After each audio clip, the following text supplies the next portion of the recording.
Hello, everyone, and welcome to the LFC Roundtable podcast. This is the podcast where we break down everything from the feeds. I'm your host, Darren Armstrong, and with me today is Melissa. How you doing, Melissa? I'm doing well. I'm excited for the finale tomorrow. I have no idea what's going to happen. I really could not have predicted last season's finale, so I feel like we're in for a surprise, whatever that surprise may be. Yes, very, very interesting stuff. Also with me today is Brent. How you doing, Brent? I am fine. You know, it occurs to me, why do we have a round table? Maybe. There's only three of us. I feel like it should be like a triangle table, you know? Like, even when there was four of us before, it could be like a square table. Like, what's we're not freaking knights. What are we saying here? We are knights, Brent. We could be knights. Yeah. Why are you so down on our knight potential? Well, I like knights. But, You're like, well, okay, that's fine. I'll do it. I'll be a knight. Yes, we are live here on YouTube. The page is not on Rob as a podcast at the moment, so you have to find us on YouTube. I am going to be tweeting out the link very shortly, so hopefully you'll be joining us soon. But we are here to argue about everything that's happening on the Big Brother Celebrity 2 live feeds, and what a week it's been, Melissa. What a week! There were highs, there were lows, there were very lows. I'm not gonna lie. After the double eviction night was really just one blow after another for me, at least. And then we find out the new HOH, and I'm just like, oh my God, can this get any worse? I even tweeted that out. Like, I just couldn't help myself. But yeah. But there were some highs. There's some good moments, but few and far between. Do you still have hope for the season, Brent, or are you a little spent here? Oh no, I have lots of hope for the season. I've never been out on the season. I mean, it was definitely hard to lose Tom and then get a Ricky HOH and think we're going to lose Kandi, but we may not lose Kandi. And fingers beyond crossed. that, yeah, I'm not even sure. Like I think everyone's fear was a Lolo Ricky final two. I think I speak for most people when I say that we were like, really? Because, at least if we get Tamar in the final two, we've got some entertainment, and she's really been fun, and she's played her freaking ass off. Not that Lolo and Ricky haven't, but they've been a little down. They've been a little mean girl, especially Lolo. And Ricky hasn't been mean girl, but he has sort of like it's an us versus them mentality, which I know doesn't wear well on some of the fans. But overall, I'm really happy with where the season is, and I think there's lots of possibilities. I literally think that anybody could win, including all five of them at this point.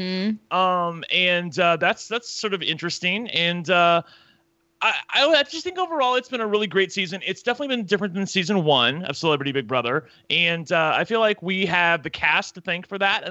But you know what? They've came here to play and play hard. And you can say many things about Lolo and Natalie and that whole clique over there, but they have played their ass off, and I respect them for that. All right. Well, let's talk about what's been happening since the last time we podcasted. The link is out. People are coming in. It's going to be great. It's going to be fine. So we ended the last roundtable shortly before Tom ended up using the veto on Ricky to save Ricky and put Lolo up in Ricky's place. That was kind of crazy, right? And then we eventually are going to see Natalie evicted by a vote of 4-0 there. So Natalie goes home instead of Ricky or Lolo. We were kind of expecting Ricky to leave, but Ricky stays. He stays alive, and that I think really could be like Tom could have made the decision of like who wins the game there. I think that they were two of the front runners, especially considering the fact that that Lolo is so disliked in the jury. It really mattered who stayed there, and Ricky got a lucky break. Oh yeah, I think that if anyone else was in Tom's position, I don't see Ricky staying at all. I think that well, to be fair, I don't know if they would have targeted Ricky.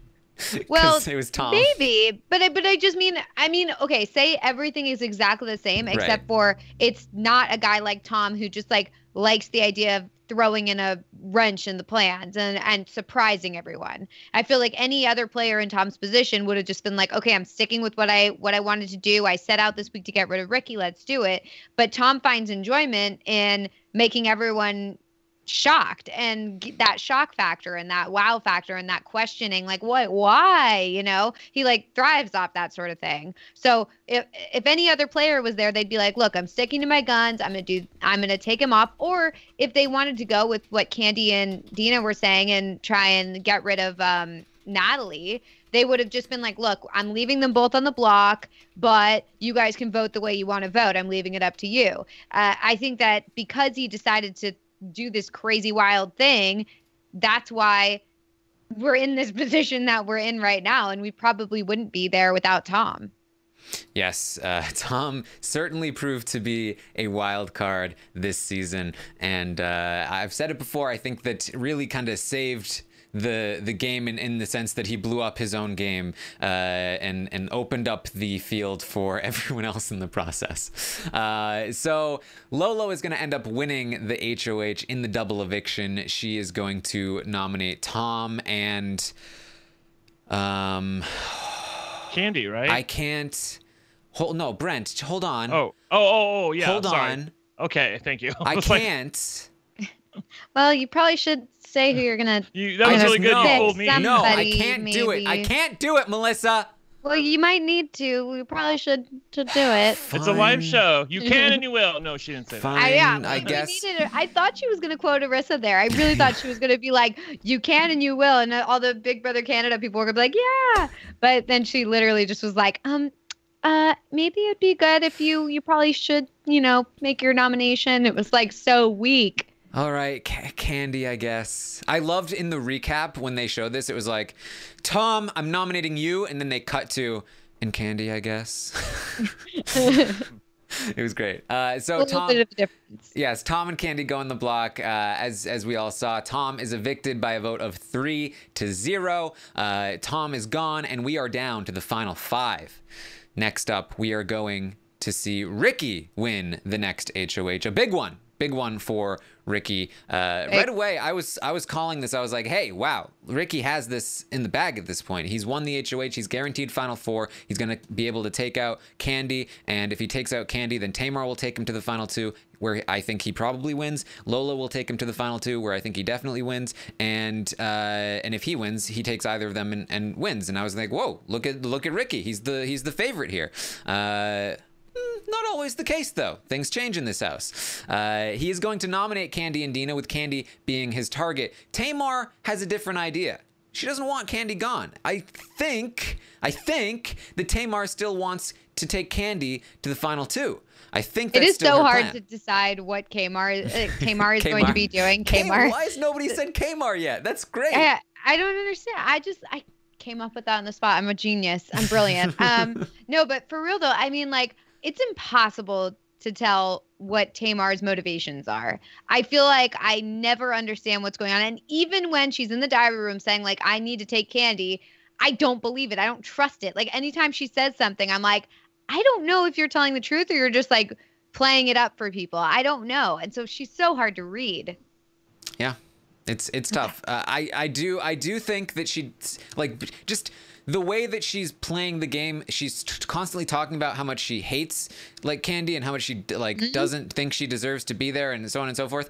But it's very clear that she's trying to keep Kandi in the game, and that it could be because she feels like Kandi will take her, and so even though she doesn't plan on taking Kandi, she at least wants the possibility that Kandi would take her. But I do kind of feel like she also would take Kandi. I'm seeing a lot of nodding from you, Brent. Do you agree? Yeah, I do. I have been convinced of this for about a week now. When I tweeted out something similar, I am convinced at this point, and I'm trying to think of another reality show where this has happened. Maybe you could say like Kayla and Derek at the end of Final 6, or sorry, Big Brother Canada 6, or maybe Big Brother Canada 1 if Jillian and Emmett had made it to the end. I really do think this is a case of her wanting to get to the end with Kandi and declare herself the winner, no matter what happens. It's just like, I want to get to the end with the person that I want to get to the end with, and after that, just look at the jury and say, F y'all, I don't care. You got no power over me. I win because I chose her. We're here at the end. This is the ending, my story that I wanted it to have, and I'm through. And for her, she didn't really care about the game. I mean, I'm just to be clear, I'm not saying Tamar doesn't care about the game. I'm just thinking that her vision of winning may potentially involve a little bit of delusion where she's like she wants to win the game, but if she doesn't win the game, she's like, I win as long as the two of us are at the end. So I do feel like there's an element of that here. I don't know if you co-sign that or not. Yeah, I mean, I think there's probably an element of that. I think more than that, though, in my opinion, is that I do feel like she thinks she can beat Kandi. I think that let me put it this way. I think that if in her mind she could definitely beat Lolo, but maybe couldn't beat Kandi, and she had the choice between taking Kandi and having the win of that she and Kandi both got to the end, but maybe she doesn't win, versus a sure thing next to Lolo, I think she would take Lolo there. I think the difference is that she thinks she can beat both of them, and so because she can beat both of them, she wants to have her cake and eat it too. Yes, she wants to have the cake and eat it too. Right. Plus, I think it's like part of this. I think she's thinking in terms of the overarching storyline of like her and Kandi. They started out enemies and then became friends, and it's like this whole redemption thing. I see that, and I mean the fact that she thinks she can win against Kandi, and the fact that she could, create this narrative of her and Kandi, we're enemies and now they've come together to the end. Like, it's like I can see why she might be doing it for that reason. And also it's good for her image to patch things up with Kandi and take her to the end, because like she's even talked about, Candy's got her friends, and because of their Candy's friends, she's kind of outside of that circle because her and Kandi don't get along. And if she ends up taking Kandi to the end, well, there you go. You've got this new friendship and people can't really be mad at her anymore. Yeah, two things. I wanted to make clear that, as I said on Twitter, I am not convinced that Tamar cannot beat Kandi. I think that Tamar can beat Kandi. So we can talk about that. So I'm not convinced that is a boner move for her to make if she ends up going to the final two with her. But on the other hand, I did want to say that that's just my read on the situation. I mean, Tamar has never said that, my version of winning is getting to the end with Kandi. That's just my read on it. So she may not be thinking that. I may be putting words in her mouth. But I just want to be clear on that Tamar has never voiced anything other than, I want to win the game, and I want to get to the end with these people, and that would be great if we get to the end with these people. She's never really said what I'm trying to say, so I just don't want. I just don't want people thinking that I'm saying that she said that when she didn't. Does that make sense? Okay. No, it makes sense. Okay. I think the fan people base... come at me because anytime we say something on this podcast, people come at us. They're like, "Brent, she didn't say that. What are you talking about? Why are you putting words in her mouth? She's the best player ever. Come on." I hear you on that one, Brent. I think that people are really up on the misinterpretations with this season. It brings me back to Big Brother Over the Top. It really does, with the level of vitriol both in the house and in the fan base at this moment. I'm getting threats of violence sent to me in private messages. That hasn't happened since OTT. Yeah, wait, what's going on with that? Why is everyone in the chat saying that poor Taryn? Why can we handle that? Oh, I'll handle that. Okay. I don't know what's going on. I will just say that reading my notifications and my mentions, it looks like that a majority of Black Big Brother Twitter is not a fan of Taryn Armstrong right now. Well, they weren't a fan of that, of a tweet that I made where I said, hey, I can't believe I made this connection, or I hadn't made this connection between Tamar saying, don't get punched in the throat, and then, talking about how Tom is threatening her. I thought that was a funny connection because previously in the season, I talked about how Tamar was clearly not threatening anybody in that moment, but people thought that what I was saying was that I thought Tamar was actually threatening to punch Lolo in the throat, and they got very mad at me because they thought that I thought that, and so they said, hey, if we ever meet you in Boston, you're gonna get punched in the throat. So... Oh my god, what is wrong with people? Yeah, they definitely took it the wrong way. I will say that even if you were saying that, even if you were like, that's threatening, it's like, okay, so then you go and you're angry about someone calling something threatening, so then you go and threaten them? Well, none of it makes sense. Everyone, chill out. Yeah. Like I said, emotions are running high. Things are things are getting a little uppity. I obviously do not co-sign the if I meet you in Boston, Taryn, I'm going to punch you in the throat. Although that was one of my trolls who sent that to you. I'm just kidding. No, I thought it might be a puppet account, a sock puppet account. Oh really? What is the puppet account? Puppet account? I don't know. The Joey Lawrence, or no, not Joey. Oh my God, Joey Rodriguez. Okay, I'm with you now. No. Yes. Joey Rodriguez. So we barely knew you. But it was Joey, right? Yes, it was. I wanted. Oh God, what was I gonna say? Oh, I can't. I hate it when this happens. Oh well, it's gone now. Point being, things have gotten a little crazy. I know what I was gonna say. So okay. I knew it was gonna come back in like 5 seconds. So I was going to say, obviously, I don't co-sign the punching you in the throat, Taryn. But you have harped on Tamar a lot. You've harped on her a bit. You say this, but in what way? Like I'm very curious to know why you think that, because you've talked about how you disagree with me on Tamar, but I don't know what you disagree with. Well, I disagree with your assessment that she can beat Kandi. Number one, you don't think she can beat Kandi. Yeah, that I know we disagree about. I think that Kandi beats her, and I don't think she can beat Kandi, but I'm open to hearing the other opinion.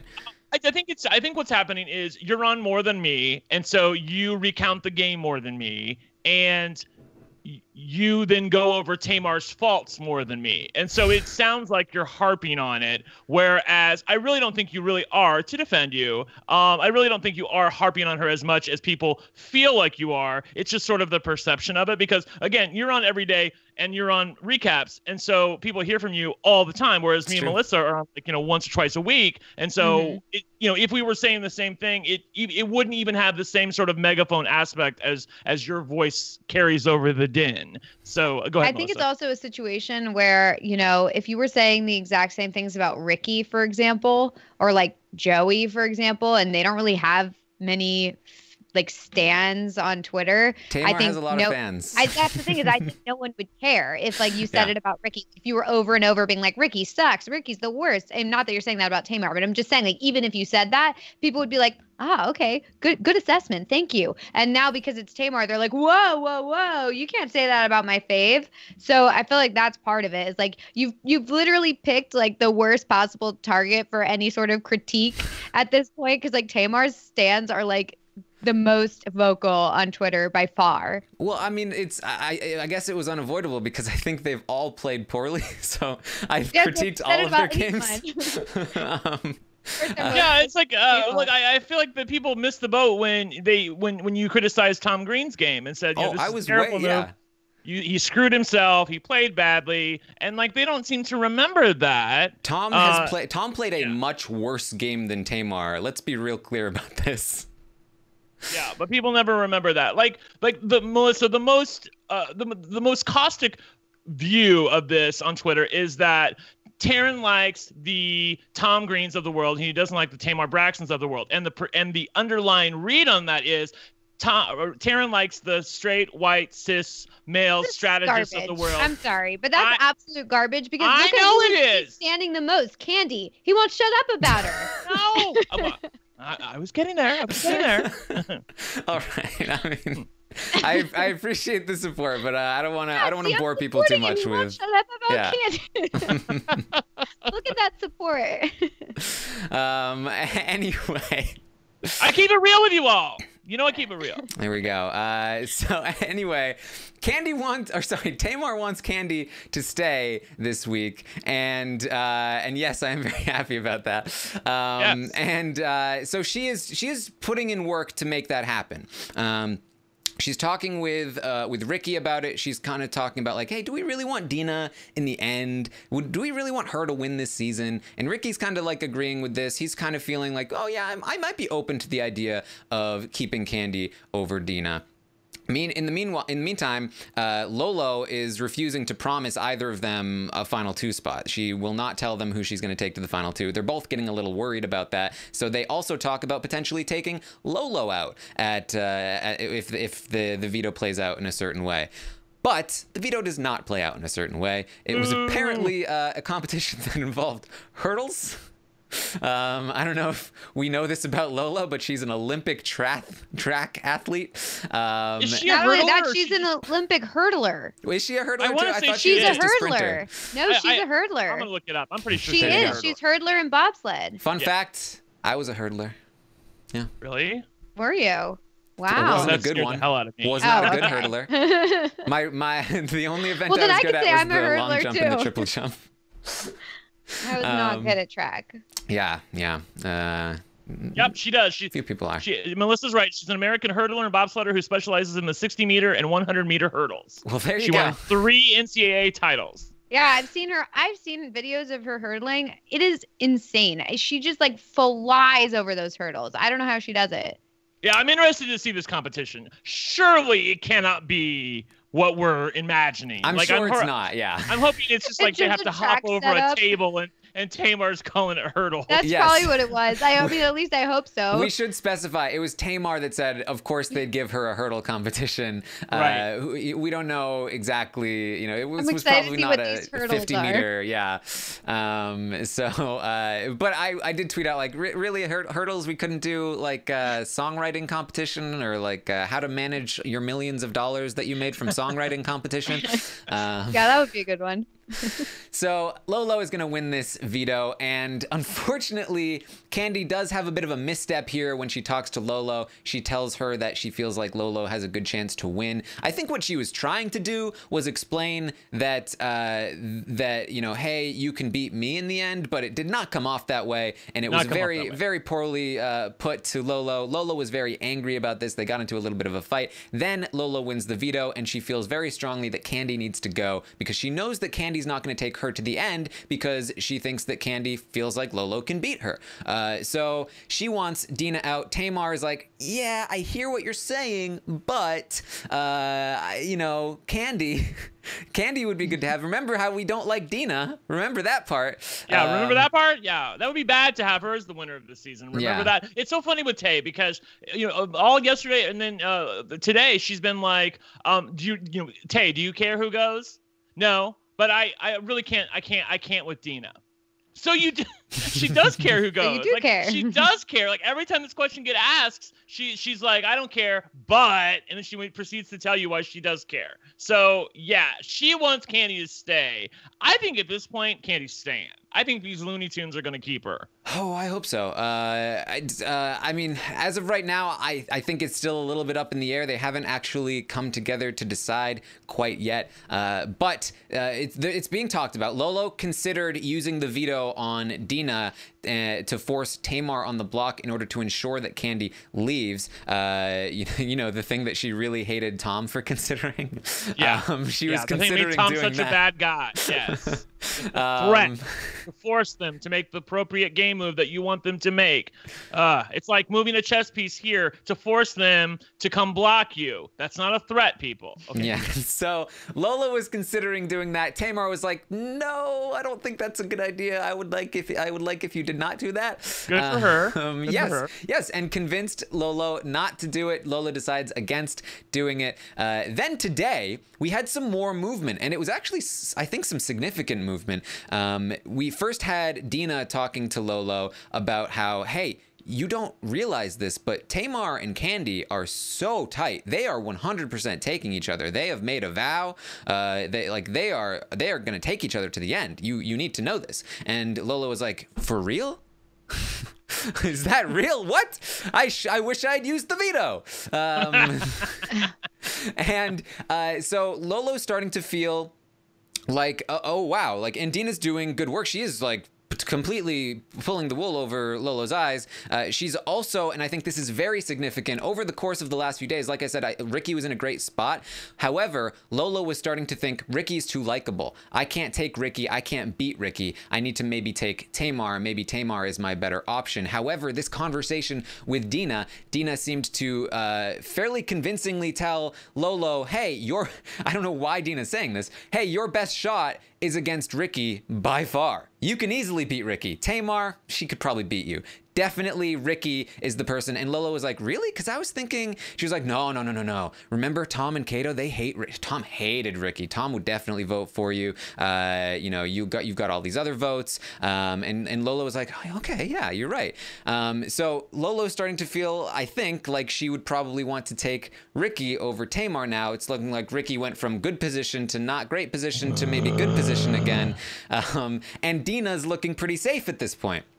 However, the day's not done. This is the day of a. It ain't over yet. This is like a live feed update right here, right now. It's a battle between these two forces, Dina and Kandi. And Candy's gonna get in there, and she starts telling Lolo about how, hey, Lolo, you can beat me, but I'm still gonna take either you or Ricky because I know that you're my best shot.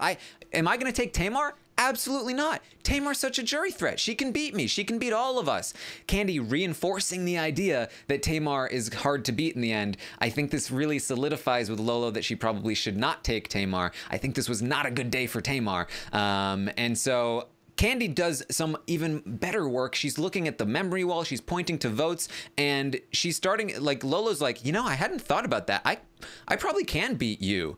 I probably do have a good shot against you. And you know what else, Kandi? You're really rich, and I'm not. And that's in my favor too. And Candy's like, yeah, it is in your favor. And so, I was to the point where I was like, oh my God, is Kandi going to convince Lolo to take her to the final two? Is this real? Is this possible? I think it's possible. I don't think it's likely. I think she probably takes Ricky. But Kandi did a very good job here as opposed to the very bad job she did the previous night. And so Lolo is, I think, a bit up in the air. There's a bit more back and forth. Dina talks to her. Kandi talks to her. Dina talks to Ricky. Kandi talks to Ricky. Kandi makes a deal with Ricky about, hey, if you break the tie in my favor, I will take you to the final two. She does make a commitment to Ricky that she will take him to the final two.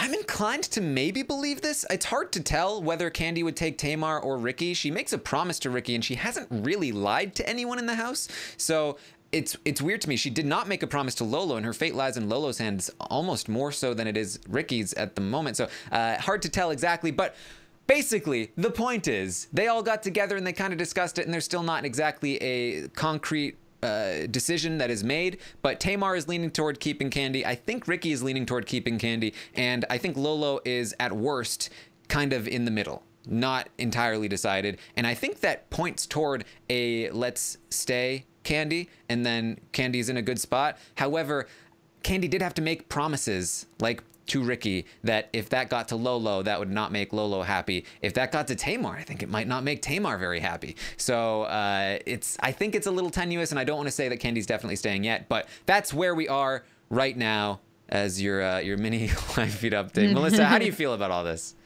I mean, I feel really impressed by it. But it's one of those things where you're right. It's like if everything goes according to plan and no one tells anyone what conversations were just had, then everything's great. But you think most of the time people those three are in an alliance together, Tamar, Lolo, and Ricky. So you would expect them to talk, but it could be a situation like with Paul in Big Brother 19, where we thought, it's all going to come crashing around him because all these people who are supposedly working together are going to talk to each other about what they specifically said individually with Paul, and they never did. So it's totally possible that literally one day from now, nobody tells anyone anything.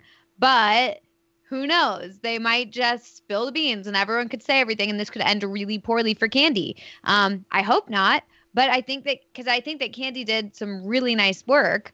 But you never know. So we'll just have to see. Yeah, I'm not sure what's going to happen, but I will say that I'm very impressed with the work done today. I mean, look, just to be clear, folks, this is the bare minimum of what we expect on Big Brother. Yeah.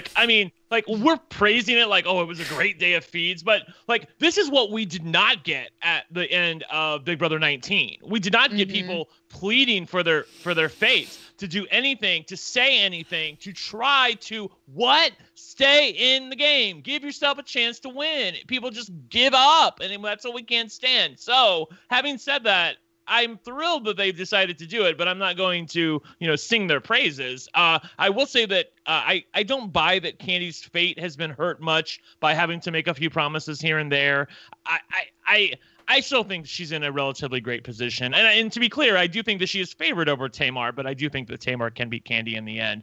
I know Doom in the chat's like, Brent, you have yet to present to me a scenario where Tamar can beat Kandi. We're going to talk about jury votes Do you later. not read my Twitter? Like, we'll be good. Get a clue. You have yet to present to me. Believe me, I'm very interested to hear Brent's case as well. But we're going to talk about jury votes just a little bit later. Oh my goodness. So that's. I'm going to use that. Brent, you have yet to present to me a scenario. No, wrong voice. Brent, you have yet to present. All right. So, state of the house right now is it's a free for all.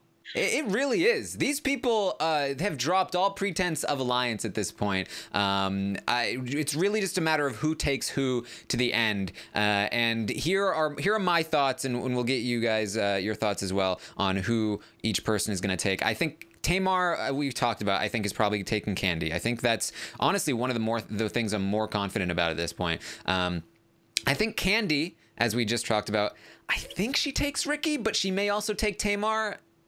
I'm not entirely sure. I can't tell exactly, but I think it's one of those two for sure. Ricky probably takes Tamar or Lolo. I'm not exactly sure which one. I would lean toward Tamar because Tamar was able to give Ricky a promise that she would take him, and Lolo did not, and I think that matters to Ricky, and so I think he wants to reward that by taking her to the final two. However, he is being told by people that that Lolo is easier to beat, so that might get into his head, but he's saying, oh, I don't care about votes and all. Oh no, sorry, I don't care about votes and everything like that. Like, that's not what I'm here for. I'm a healer, not a hustler or a hero. So that's what Ricky's about. Lolo, I think, is at this point, based on what she heard from Dina and Kandi, I think that Lolo is pretty locked at this point. She's going to take Ricky. I think that's who she feels she can beat the easiest. But small chance she could take Kandi based on that conversation. And I think Dina, if she stays, would take Lolo for sure based on her conversation with Lolo. So that's how I feel. Are any disagreements from you two? Nope, that sounds probably good to me. Yeah, sounds about right. I mean, it's tough because, especially with the celebrity season, sometimes it's more about your image than it is about winning the entire thing. So it could be a situation where people are like, okay, what makes me look best? Like, what, is it better for me to just like stick with my alliance even if I don't know I can win? Or is it better for me? And I feel like that was in play last year where it was like, oh, I'm going to take you because I don't care. It's just about us getting to the end together, that sort of thing. So it's possible that they go with that route. And then some of these are kind of moot because it's like, they're not really thinking about who they can beat and who they can't beat. It's just about like, oh, I worked with you. I want to take you. I want to look good to everybody by doing so. So. Yes, and by the way, yes, Trent in the chat. I wasn't listening. You're correct. I was listening, but I missed one. I love Trent in the chat every single day. Is just like Taryn is always right because he's the opposite of you. It makes me laugh every definitely time. Not me. He just likes to call you out. Well, not listening, Taryn. We think Tamar's taking. I just want to write everything down. Tamar's taking Kandi. Kandi's going to take Tamar or Ricky. Mm-hmm. Ricky's going to take Lolo or Tay. I think Tay. Yeah, me too.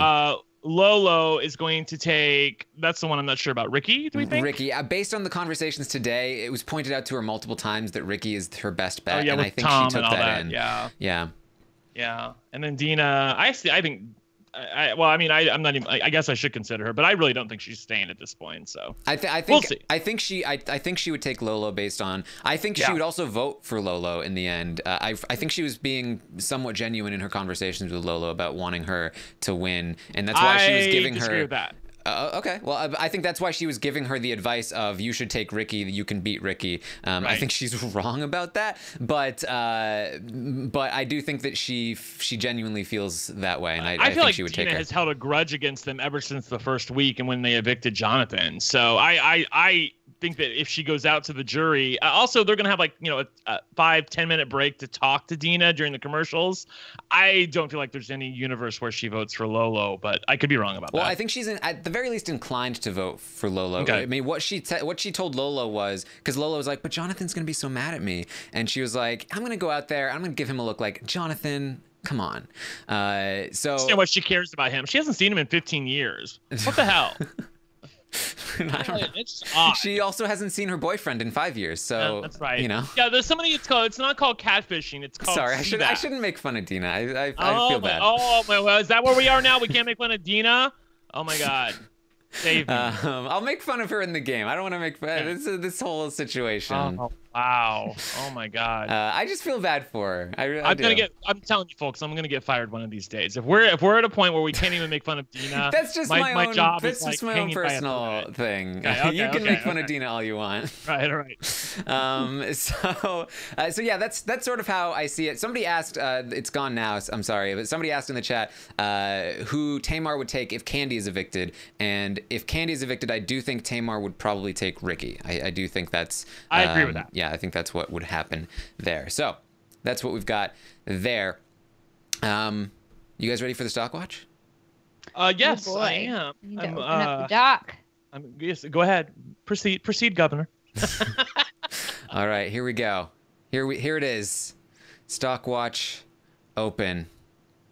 There we go. All right. Oh, boy. So let's start talking about these people. First, we have Ricky, who I was looking at this, and Ricky has received the highest average rating from me over the course of the entire season, and I think one of the highest average ratings of I think the highest average rating of anyone this season total, despite his low performance in last week's stock watch, just because he was in a pretty good spot the first week, a pretty good spot the second week. He was in a bad spot last week, but he survived it, and now he's again in a pretty good spot. I mentioned when I recapped his game, I do think that Ricky has played the best conventional game of Big Brother, if you take out the celebrity aspect and that they can watch everything. Right. He's positioned himself the best. That his move in the start of the game, where he got the women to flip on Jonathan in the way that he did, and building trust with them by snitching and saying, "Oh, I'm protecting you guys," was one of the better moves across the entire season. So there you go. That I think that says something about Ricky across the season. But now we have to rate him for this week and his position to win the game, which I do think is decently strong here. Brent, how do you feel about Ricky? I feel moderately better about Ricky. Obviously better than I did a week ago. I'm actually going to give him a 5. I feel good about his chances about getting to the end. I feel good about his chances of potentially winning at the end. I do think, I know I can hear you Doom in the chat. There's no scenario. I don't want to do your voice again. There's no scenario where Ricky's going to win the game. I don't think you can be as unequivocal as that, or equivocal. I forget, whatever the word is. I don't think that it's as absolute as that. I think that Ricky can win the game. I do think that it is a narrower path than other people, specifically some of the women in the house. But I do think there is an avenue for him to do so, and he has done good work this week. He has tried to stay out of the drama. He's let other people sort of spin around a little bit, and there is something to be said about the way he carries himself, like he thinks himself. I think Ricky thinks highly of himself, and so I feel like in some ways that can work against him, but in some ways I think in this case it may work for him, in that he comes off a little bit as the adult in the room, and it's a presence that people can respect at least. And so I do feel like his chances of winning at the end are okay. But having said that, it's no great shakes. In the great scheme of things, as Melissa said last week, we're not grading on a curve. Yeah, 5 it is. Lauren in the chat wanted to know if we could get some detailed statistics from Christina about the peas question from last week's forum. And Christina responded that unfortunately there was not anything interesting. The pea percentage came out even no matter how you split it. So, oh my God. No, people. No, Kandi fans are not inclined towards peas any more than Tamar fans or anything else. It's everyone loves and hates peas equally. Wow. Oh gosh. Yeah. It's fascinating. All right. Melissa, how do you feel about Ricky? Yeah, I feel the same way. It's one of those things where, like, if I'm grading solely based on this season and whether or not he can win and how he's playing against everyone else in this season, I would be like, oh, okay, give him a 7, give him an 8, whatever. Because like I think he has a better chance of winning. I think that he I think he's made less enemies than certain people. I think the fact that he won HOH was critical here. But at the same time, now that I know we're comparing it with like general Big Brother, he's really not doing that hot. But I don't think he's doing poorly at the same time. Like I think that he's doing pretty well for what he's doing. So I agree with Brent, and I'm going to give him a 5. There you Which go. is an increase from before, though. So that was that's high praise this season. What are you all talking about? It is. That is high praise. It's true. I also decided to give Ricky a 5. I thought about a 6, but it's just, you know, and honestly, if I hadn't listened to him talk today, it might have been a 6. But just like when he was talking to Kandi, he was just like, you know, I'm not thinking about who has votes. That's just not important to me. And if that's true, which I think it either is or it's a weird feint, but like I think that he has a slam dunk win if he takes Lolo, and I think that Tamar might be slightly harder to beat. And if he takes Tamar, that just doesn't make sense to me. Like, I think it's because he feels like he wants to reward Tamar because she promised him and Lolo wouldn't. And I feel like that's just, those instincts are just not worthy of a 6. So I have to give him a 5. If it's all just play acting, then he got me. I don't think it's play acting. I think I'm with you. I think a universe exists where he doesn't actually care about the votes. I think he cares. I think he wants to win, but I think he also, like, he needs to do it in his way, even if it's not the most efficient way, if that makes sense. Okay. All right. Something else to note here is that these numbers, for me at least, are subject to change based on what happens with the finals. There's still a lot of game to be played, and we will, of course, do a postseason roundtable where we give some people their final scores. And there are some people, I think, in particular, who could dramatically have their score change. I think that Ricky, if he wins this game in a certain way, could definitely go up to a 6. I probably wouldn't put him at a 7 ever, but something to know. I love how it's like he might be able to make it to a 6. It's like, yeah, okay. Most people are at 6s already by the end of the season, but yes, we did get from Christina that last week was yet another record low. It was lower than even the week before in terms of average score. So something that's going on there. The audience gave Ricky a solid 5 as well. So straight 5s for Ricky. It's an improvement from last week. Like I said, Ricky is potentially, I think, like the front runner to win the game, and he's got a 5. That's what we're working with here. Straight 5s. Not great. Yeah. Not good, Bob. Let's talk about Kandi. Kandi, who I think most people are rooting for Kandi at this point, from what I've seen, including the jury members and like every other, former player. Like everybody's just gotten on the Kandi train, and I'm just kind of like, hey guys, I was here already. This is my thing. Hey, you're the conductor. This is what it's like to just be a stan. Just like, now you know. Yeah.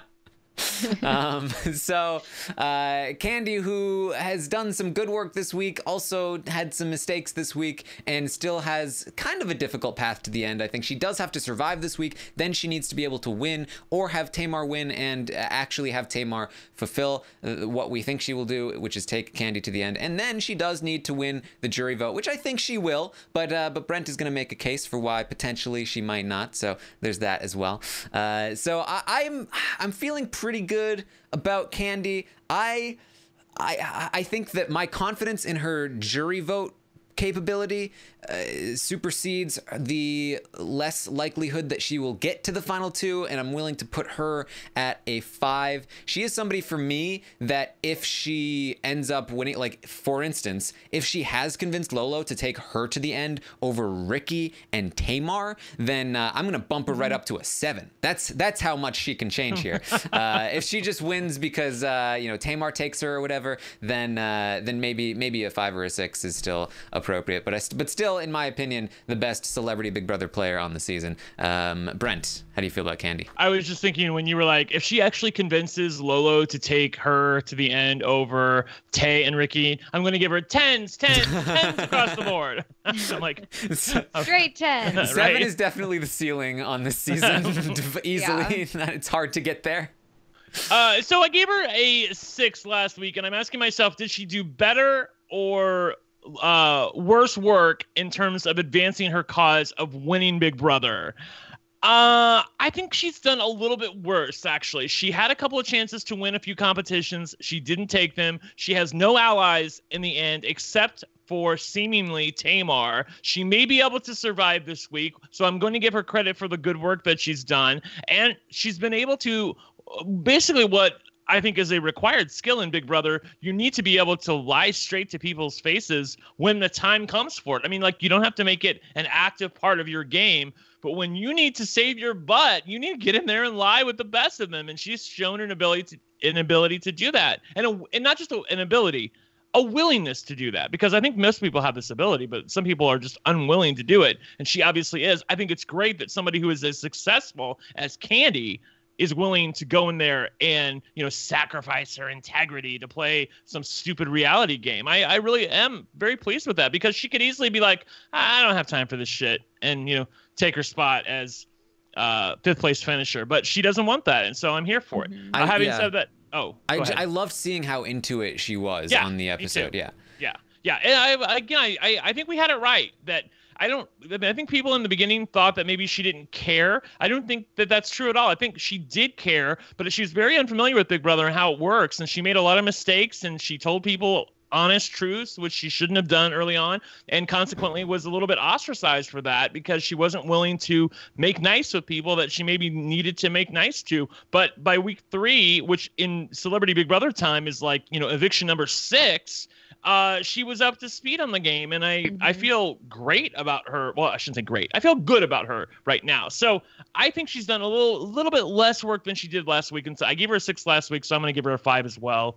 And I think that's appropriate praise for Kandi on Celebrity Big Brother, because she, as Taryn points out, I think she's going to survive. I'm going to put that out there.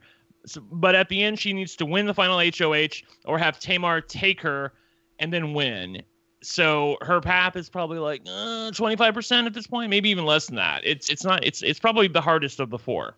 Yes, Melissa, what are your thoughts? Yeah, I mean, I think I agree with your guys' sentiments. I think that she's had the most growth for sure in terms of game ability since the start of the season, especially considering that she was a last-minute addition to the show, and so she didn't really have the opportunity to like really research it and figure out what to do and how to play, and she seemed to be the least prepared going in. So I was really impressed with her ability to pick up on the game and do so well, since she picked up on it. I also feel like she has the best chance to win if she gets to the end, but getting to the end is going to be kind of hard for her. But she's putting in the work and she's doing good work. And the fact that like when she was put on the block, like I thought she was dead in the water. I really thought that she was going home unless she won the veto. So when she didn't win the veto, I was like, oh, she's done. It's over. But she's really putting in good work to stay. And to the point where we're all like, yeah, I think she's probably going to stay tomorrow. We're all thinking that. So I'm impressed with her, but there's still the fact that she could be going home tomorrow right away. So I can't give her such a great score, but I still do feel good about her chances. So I'm going to give her a 5 as well. All right. 5s from us, a 6 from the audience. The audience likes Kandi. Yeah. All right. Let's talk about Dina. Dina's an interesting one because she should be fine. Taking Kandi out is a no-brainer, in my opinion, for everyone involved. I guess Brent may think that it's better for Tamar to keep Kandi, but personally, because I think Kandi beats Tamar, I think it's best for Tamar that she take Kandi out here, because Dina would be easier to beat in the final 4, and I think that Tamar needs to win in the final 4. I also think she needs to not take Kandi. So personally, I feel like it's best for everyone to get rid of Kandi, but at the very least, it's best for 2 out of the 3 people people who are in charge of the votes to take Kandi out over Dina. But she may be leaving here, and that's not great. That said, if she does stay, if she does stay like she should, she has a very real 1 in 4 shot at winning this thing. I think that she wins against anybody left if Kandi leaves, and all she needs to do is win that final for HOH. We saw Marissa, who had not really won anything up until the final competition, win the final competition and win the game. We could very, very easily see that happen. I know it's hard to think about because she's just not really been a huge part of the show thus far, but it's a very, very real possibility, and it's not one that I think should be ignored. So an interesting one to rate here. Go ahead. Can I just ask really quickly? What was the final HOH last year? Do we remember? I mean, I'm sure we remember, but I don't remember. I think it was questions. I know it was questions. I know it wasn't hurdles, for God's sake. Well, wasn't it the one with the text messaging or the tweeting or something? I thought that was 20. Maybe the chat can tell us. No, the one where it was like Brandy Questions saying doesn't help. something to James, and then James saying something to Brandy. Yeah, I've got it on Wikipedia here. In this competition, Julie will read tweets from evicted house guests over their time in the house. One of the tweets will be an incorrect statement. The competing house guest must figure out who tweeted the incorrect statement. Each time the house guest guesses correctly, they will get a point. The player with the most points after 8 rounds. Yeah. Is it trivia when did they about do the thing where they read the texting, where they were like, James, you were this much, blah, blah, blah, and saying insults? When was that? I think that was what this is. She was reading, it's tweets. Sorry. Yeah, but it was them reading it out loud. They had videos of them being as they read the Noah's saying it was trivia. So basically it was text messages. You're correct, Melissa. It's text messages, but it's James, you were the 3rd HOH, and you were also evicted by a 6-1 vote or something. Yeah, and it was insults to each other or whatever. Yeah, with insults really? Well, at least I didn't. Or maybe that was it was trivia though. It was some sort of question thing. I don't know. Yeah, that's what I'm saying. I'm just remembering. Oh no, the podcast one was the one where Rockstar. I know. Was yes. Like I said, 20. Okay. All right, that was a bit of a tangent. The text messaging one I was imagining. Okay. But the point is, it is some form of trivia, which is basically, as long as you can do basic, you have a basic memory, it's mostly crapshooty. You might have a little bit of an advantage unless you're Kevin Martin, in which case you're always going to win these. But most other people are going to be pretty even going into question competitions. Studying does matter. If you don't study at all, then you're probably not going to win. But if you have any level of intelligence, then you have a pretty decent shot of taking these home. Because most of the time, if you don't know the question, you can just guess, and just the guessing is fine. Susan is saying last year it was a 3-way tie with Marissa Ross and someone else. I think it was Mark McGrath. That's the other thing. The questions can be so easy that everybody gets all of the questions right, and then it comes down to the tiebreaker, which is wow. Totally... Their tiebreakers are the dumbest things in the world. They should not be math problems. I'm sorry, that's so stupid. It's not testing any knowledge of the game, especially because it's how many seconds did it take to do this competition? I'm sorry, I can't translate seconds to minutes to seconds to hours. I couldn't do that in my head, and they don't give them nearly enough time to write out the math. Melissa, you're missing the point. For me, is I think that their tiebreakers need to be reworked. It's all about being a crapshoot, and that's the thing, and that's what we talked about. Karen likes the crapshoot. Yeah, I hate the crapshoot. They should be earning this, not guessing. We talked about with Kevin Martin how he has less of an advantage the easier the questions are, because then Dimitri will be able to get all the questions right too, and it'll come down to a tiebreaker. That's exactly what happened last season with 3 people all getting the same score.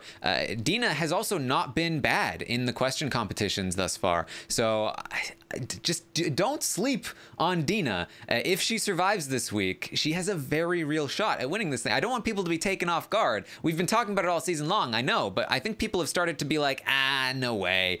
Okay, first of all, let me just say something really quick. Everyone in the chat who's sitting there saying, that's not hard math, Melissa. You tried doing it on a live TV show, okay? You try doing it when you're under pressure, and if you don't get get this exact question right. And these are also, you have to think about, okay, how long did it take me? How long was this thing? Then you have to write it down on the whiteboard. If I had unlimited time, I could solve that as well, but I couldn't do it on live TV in front of everyone in the like I'm trying to figure it out. This is the winning question. Come on.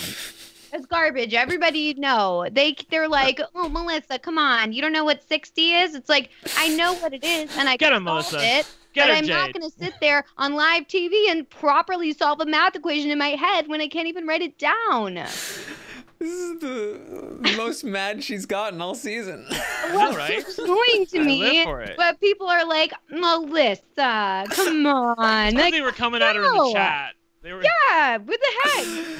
Everyone needs to chill out, okay? So Melissa, how do you feel about Dina? I feel good about Dina. Well, I feel less good about Dina than I did before, because before I felt like it was like guaranteed someone was going to take her to the end, because they all thought Dina can't win this. I'm going to take her. And then I don't really see that this time. If anything, I see her going home. So I don't feel comfortable giving her the same score as I did last time. But I don't think she's done that much worse than she did last week. I just think it's circumstances. So I'm going to give her a 4. All right. Yeah, I'm gonna co-sign that as well. I'm gonna give her a 4. I gave her a 5 last week, and I think that her circumstances are worse this week. And I mean, she has done good work in that she went to Lolo and said some things and pointed out the obvious alliance between Tamar and Kandi. But on the other hand, she's allowed Kandi to hoodwink Lolo and anybody else seemingly. And I think, and maybe that's a harsh indictment of her, because you're like, well, Brent, she doesn't know that that's happening. But on the other hand, she should be on them like a hawk. Like, this is her life and the balance here. And for her not to be aware that there might be something like that the game is afoot is a bit of a problem for me. So I think she's gone here at 5. And even then, she only has a 1 in 4 chance of getting to the end. So I have to give her a 4, and that's generous. Yes, I was hovering here between a 3 and Stop a 4. Hovering. It's hard because I do think she put in some decent work today. It's just that she got outworked by Kandi. Right. And if she succeeded in this work, she would be in a not terrible position, but she's also in a spot where she needs to win. Nobody will take her, but she's also in a spot where she definitely wins if she gets to the end. So it's hard. I'm going back and forth, but I ultimately did go with a 4. As did the audience. It was a close one. They almost gave her a 5, but they went with a 4. All right, let's move on to Lolo. We were all pretty low on Lolo last week. What did I give her? Oh, 2s, hi. Straight 2s and a 1 from Brent. So how do we feel about Lolo now? I've got to say, I am higher on Lolo's chances than I was last week. I think that some things have changed. 1, her magic Instagram posts. She tweeted out to Joey Lawrence, hey, sorry about all the things that happened. Joey responded with a screenshot on Instagram where he said, this means so much to me. I'm so happy that you sent this to me. I'm wishing you luck. And then what I can only imagine is, if you followed the Twitter saga or from what I talked about this morning on the live feed update, her social media manager trying to pretend that she's her, Lolo, and responding to Joey as though she were Lolo, and saying, wow, thanks for the kind words. I know we had some, heated moments in the house, but we know what that's like. Thank you so much. I love you, Joey. Your social media manager is an imposter. Yeah. That was the bad point, Melissa, because at first you're like, well, we don't know who's tweeting it, but now we definitely know who's posting it, because you wouldn't be able to respond to his message, right? And she also has other tweets. She directed some at Jonathan. Say that, yeah. She directed some at Tom. Disingenuous. She's like, should I have kicked Tom out? I don't know. Should I have gone after him? Now I regret it. Is it weird that I'm going against my yeah? Is it weird that I wanted Tom to stay, guys? I just love him. Oh, yeah. Let me just say this, that I think that the chat is asking, well, are they really that dumb that they would believe this? Okay, yes. I don't think they are that.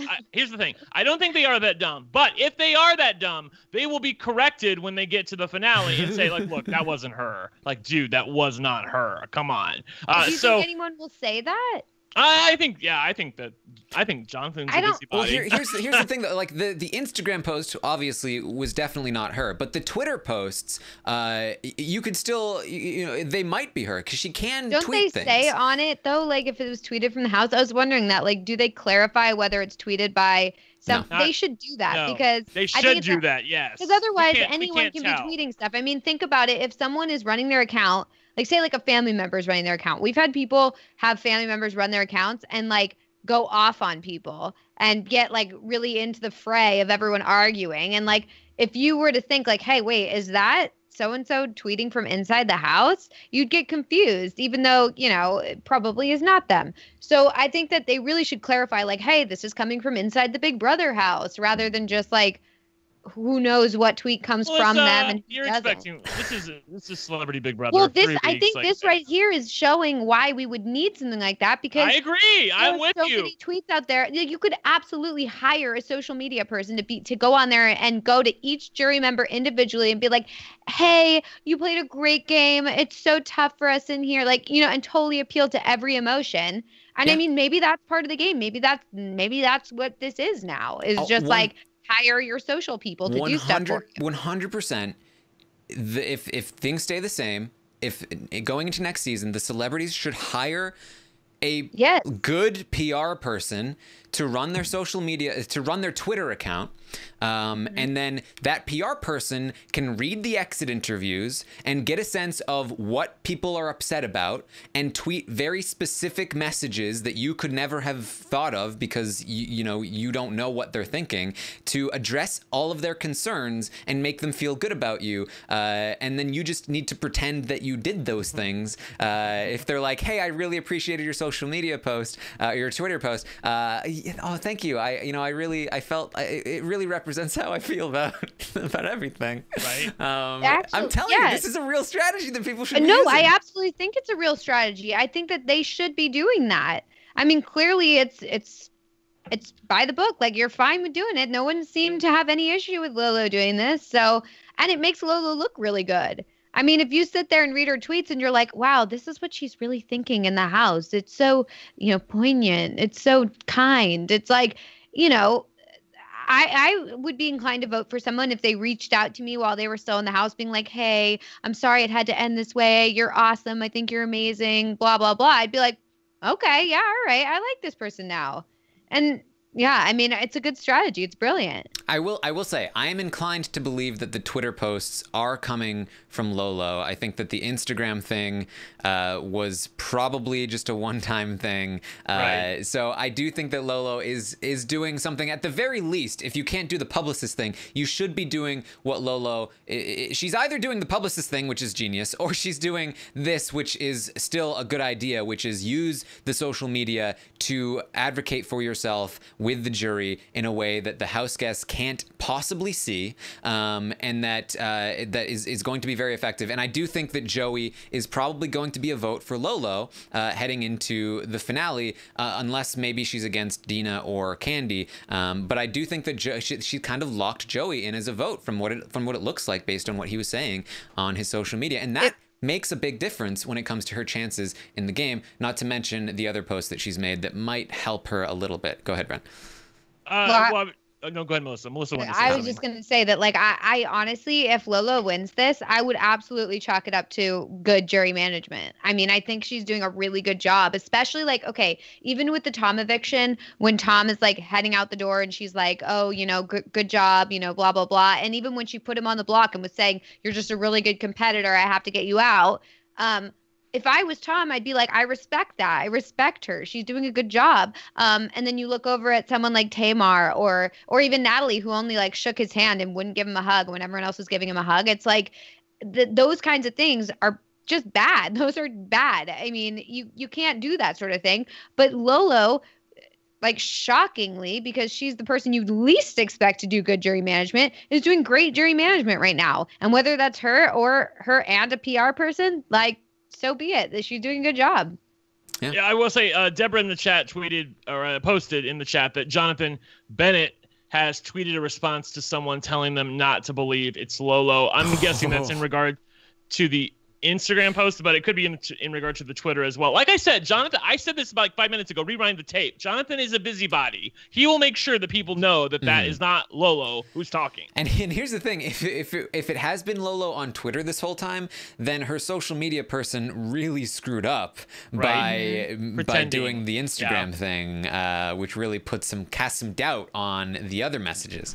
And if anything, they should come out and clarify. Like if that's the case, if it was only the Instagram message, then they should come out and clarify and say, hey, just as an FYI, that Instagram thing was me. I am running her Instagram, but every tweet is Lolo. Yep. Otherwise, that would help. Yeah. Okay, so Taryn and Melissa, you both have not given a score yet. Yes. So I do think that Lolo's chances in the jury have gone up since the last week that we talked. She's also behaved a little bit better in the house, which is also a plus there. I think that, she won this veto. She's a guaranteed spot. She has a guaranteed spot in the final four. And I do think that it's, I don't think many people are taking her to the final two. That's definitely a detriment. And of the people that would take her to the final two, I think that she probably can't beat them, so that's not great either. I think that if she wins, she probably takes Ricky, which means she probably loses. So it's even though I think her chances have gone up since last time, I think that getting to the end against Tamar, which I think is her best shot, is looking less and less likely,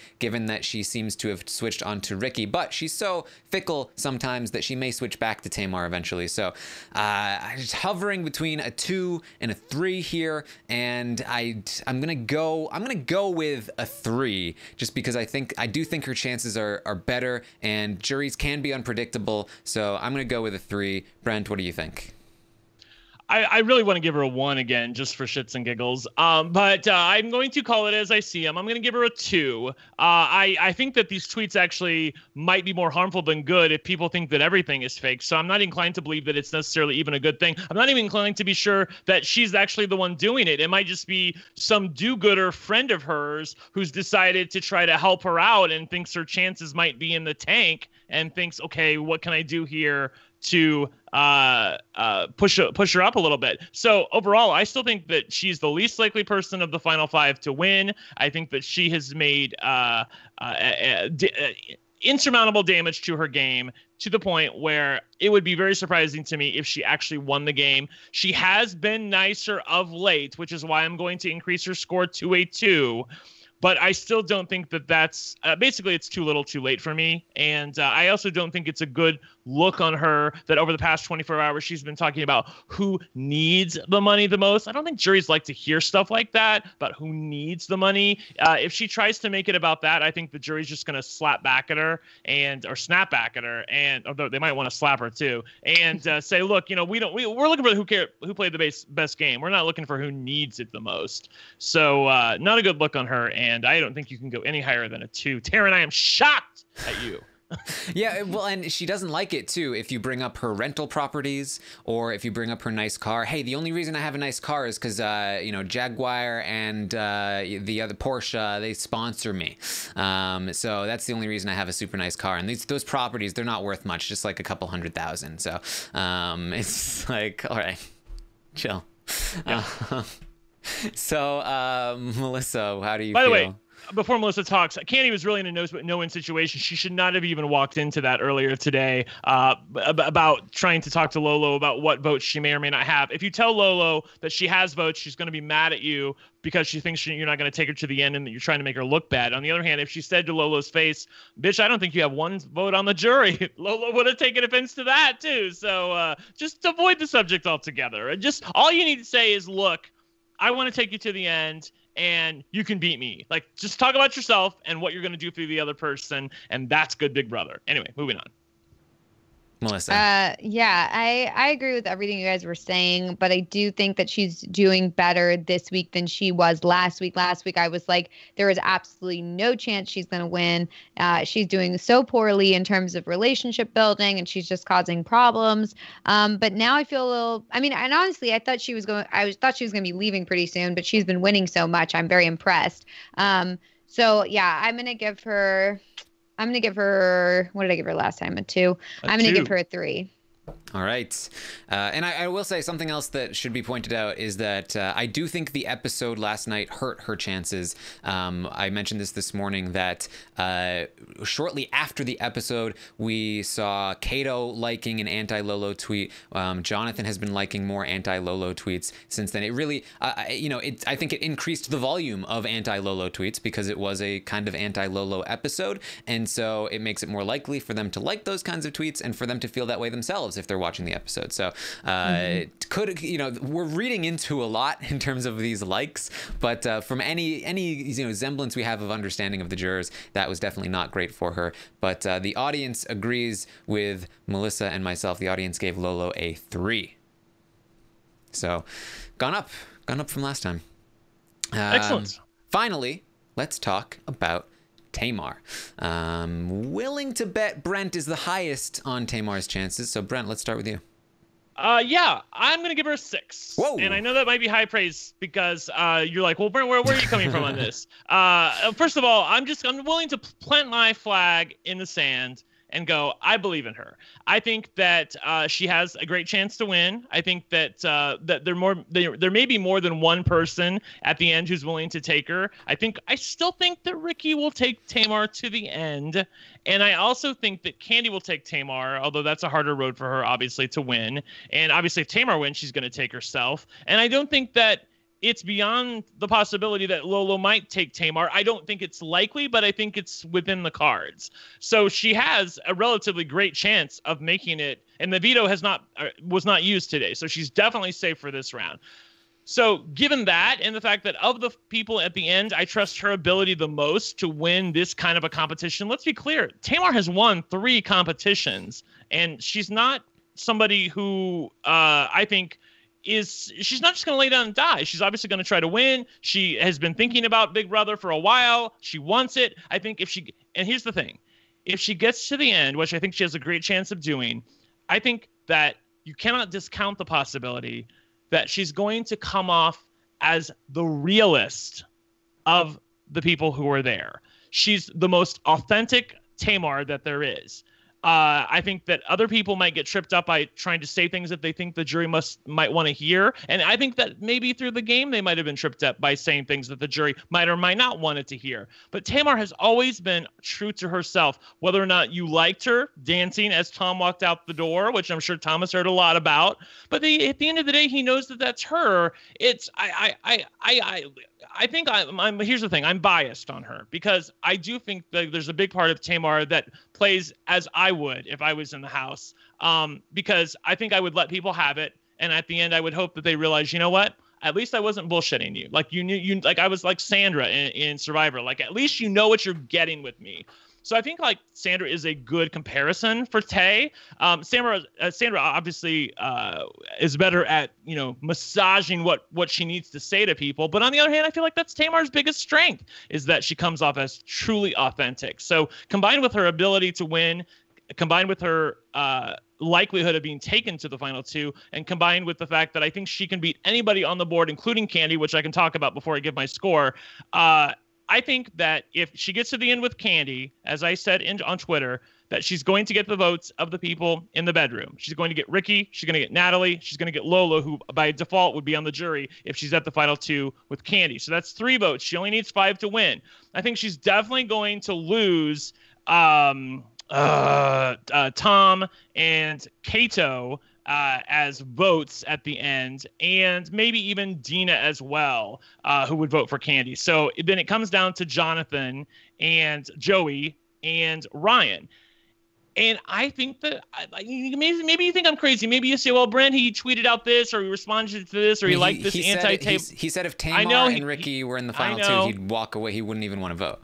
I know, but that's also a little bit of Jonathan like being messy. Like when I tweeted out earlier today that people were coming at you on Twitter, and I'm like, am I supposed to feel sorry for that bitch? I don't. I'm just like, he's playing in the moment. I really don't think that he would think that if Tamar got to the end. So I think that she can get 2 of those 3 votes. In fact, I think she can get all 3 of those votes. I think she can get Jonathan's vote because she can be look, I'm a fan of this game. Jonathan is a fan of this game. I think he will respect her for that. And so, yeah, I think she's the most likely person to win. So I give her a 6. Y'all come. All right, Melissa, what do you think about Tamar? So I'm inclined to give her a worse score than I did last week because of the way she's upset people since then. I felt like her act at the on the double eviction was not great jury management. But she won a bunch of competitions, and I feel like I'm impressed with the fact that she won, and I could see her winning the final HOH, or I could see her winning. I just feel like I see her winning those types of competitions, and I could absolutely see her doing that. However, I don't know if she would get the jury votes. I mean, she could. It just depends how people are feeling. It depends how her speech goes. I just feel like it's up in the air. So even though I'm inclined to give her a worse score, I feel like she has a chance to get to the end, and I feel like that's critical at this point. So, before you give her a score, I wanted to ask you this. So if Tamar gets to the end and she brings Kandi, okay, she wins the final HOH and she brings Kandi, that'll be 4 comp wins for Tay, 0 wins for Kandi. I don't think there's any world where Jonathan votes for Kandi over Tamar under those circumstances. I don't think so at all. I think Jonathan votes for Kandi. Okay. I think here's the thing is I also think that this is Celebrity Big Brother, and I feel like they're going to be like, we want to reward the person who accurately represents our season or whatever, and they want the season to not be like marred by the weird tension and the meanness, quote unquote.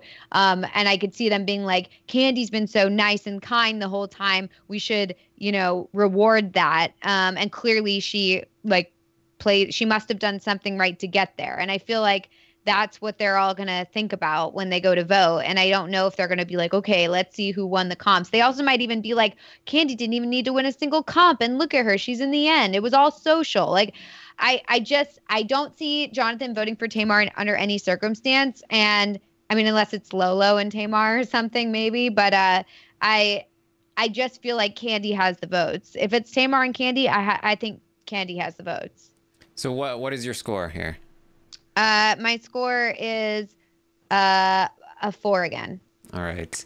Yeah, I've got to say, Brent could be right? Juries are unpredictable. Anything could happen, where Jonathan decides out of nowhere he wants Tamar to win. Based on what I've seen, it's Jonathan has talked about how he does not want to vote for Tamar. He so much doesn't want to vote for Tamar, he would walk off the stage, which is obviously an exaggeration, but definitely shows an inclination. He's also liked pro Kandi tweets when Tom said, hey, I don't want to, I want to, it turns out I'm rooting for Kandi. Right. Jonathan retweeted that, like, go Tom. So it feels like there's a lot of, plus in the alumni, there's a lot of like pro Kandi talk. Jonathan hangs out with the alumni a lot. I think that's a good representation of like the crowd he's hanging around. So I do think that there's a lot of things that point toward Jonathan wanting Kandi over Tamar. I think that Ryan goes with Jonathan. I think that Joey probably also goes along with them in this particular case. And then there's also something else to consider, which is that if Tamar wins and takes Kandi, I don't think that Ricky, Lolo, and Natalie are locked votes either. I think that at least one or more of them are really pissed at Tamar for lying to them and doing what she said she absolutely promised she never would in taking Kandi over them. I think that Lolo would be pissed. I think that Ricky in particular would be really pissed. I think that there's a very good chance that Ricky would vote for Kandi over Tamar if Tamar ends up taking Kandi to the end. And I think that's something else that we need to consider, especially since that's the more likely scenario where they're both in the final two. So, like I said, I'm not willing to completely count it out, but I do think that it's very unlikely based on everything that I'm seeing with Tamar. And yeah, I also think the fact that it's like an unsequestered jury has an impact on it, because I think that if it was a sequestered jury,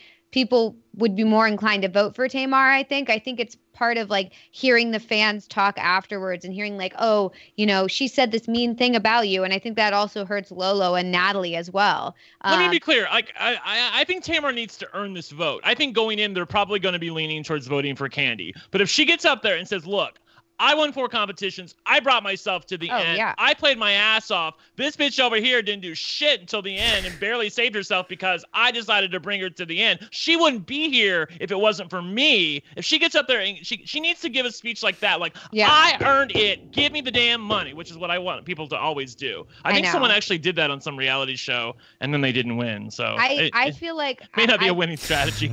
No, maybe not, but I would vote for that person. I think that if she goes up there and does a speech like that, where it's like, I brought Kandi here, Kandi wouldn't be here if it wasn't for me, like blah blah blah, and that she won this and that XYZ competitions, like I think that she has a good chance of winning. I'm getting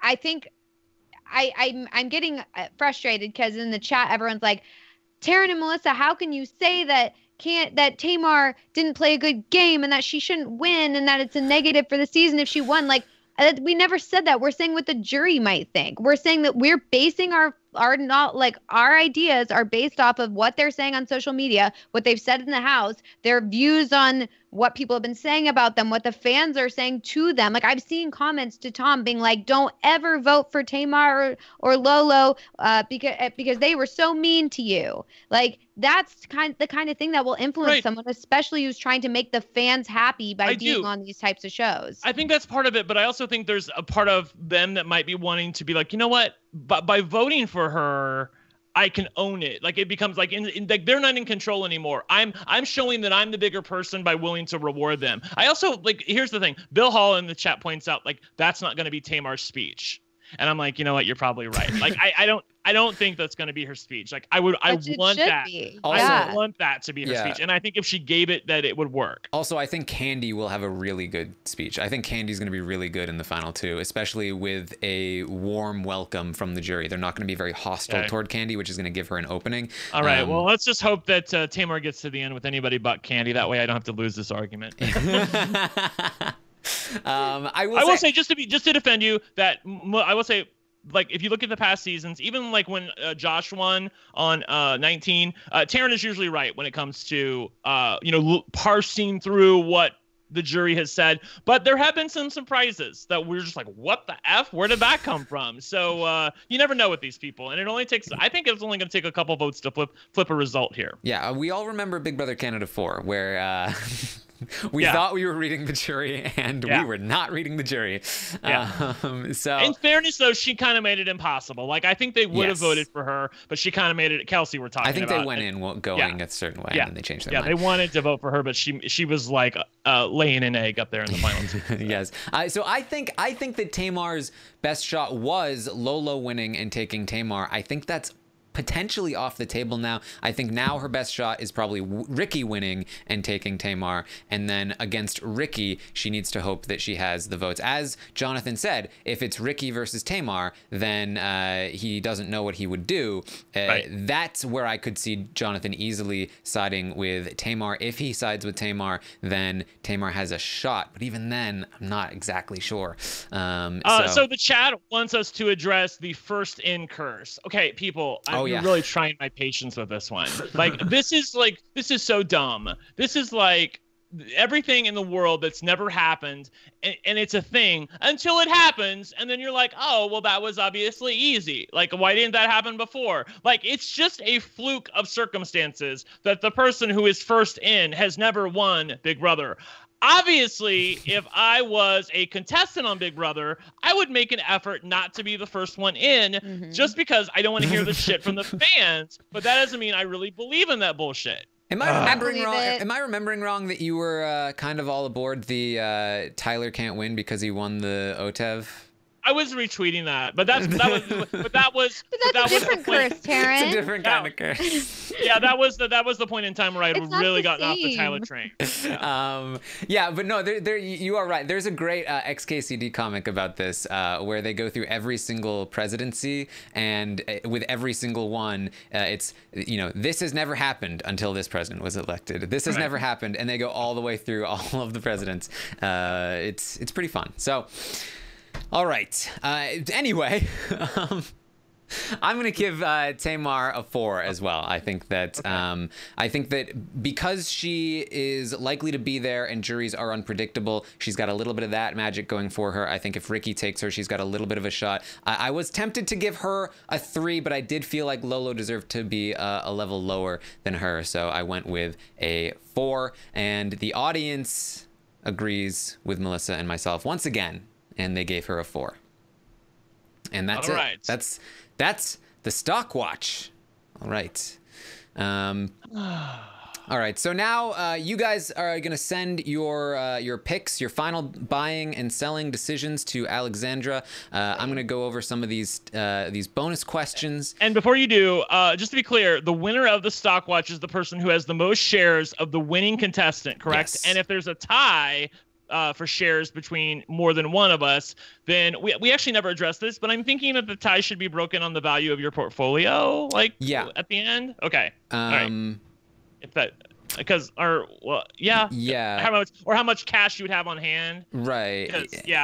Your portfolio would technically be the same probably, because everything else would bankrupt except for, like, if Tamar wins, all the Tamar stocks would be. Wait, are we trying to? But you'd have money left over though. Like, I'd have $3 left over, you'd have $5, and then you would win because you have more cash on hand. Yeah, what we'd probably do is who accumulated the most amount of profit over the course of the season, or something along. We'd figure something fair out. I lost all my money. Yeah, Melissa would probably not win a tiebreaker. I have I saw how many people I have right now, and I was like, where'd they all go? I lost everybody. We could also do stock and runner. We'll discuss a tiebreaker. Hey, at least Rob bought all that Tom Green stock last. Yeah, that was not a great move. So struggling. I only have 3 people. I have 2 Dinas and Kandi. Melissa's all better. Where'd they go? Was they all in on Tom? I don't even know what happened. You lost a lot. You lost a lot. Oh God. I do want to say, last night I brought up an image that I saw of the Mooch who had signed, like, I swear it was a pre-planned twist. I just lies. Well, the image was real. It came from Colette from the Big Brother Gossip podcast. So I want to give them a shout out for that image. And that the story. It was her sister who went and got the thing. So this is a point in time where Melissa and I are going to be deciding what we want to do, and we're intentionally not going to be looking at Taryn. So chat, yes, we are not paying attention to him for the most part. This okay? chat, what is their deal? Why do they hate us so much? Well, they did last time. They're like, Taryn and Melissa and Brent look so uninterested in what's. They're like, wow, Melissa and right Brent gave up. They're not focused anymore. People are very critical of what you're doing when they can see you on the screen all the time. See, I don't like this. I want to go back to Google Hangout where I can pick my nose when I'm not on screen. Oh man. Man, these results are slow to load here. Let's get this going. I will say this was a record low in terms of this season, at least, in terms of responses for the form. People really starting. Yes, this week. Last week we had the highest amount all season, and then this week we've hit the lowest amount all season. I think that people are really excited about the craziness in Tom's HOH, and people have started to lose interest a little bit. We also, once we get to that question, I'll let you know about how low people have rated this season, or this week at least, when this loads. It's just endlessly circling. Tap dance, Taryn, tap dance. So, everyone... take some questions from the chat. People, ask Taryn how much muscle he's gained in the past year. Let me know if you have any questions in the chat. We'll do a quick little question off here. I'm sure there were other stuff that we were... Oh, here we go. Finally. Jeez. Almost. Never mind. It's not there. I was just kidding. It's not. Just kidding, folks. Why does the LFC hate the chat, says Timothy?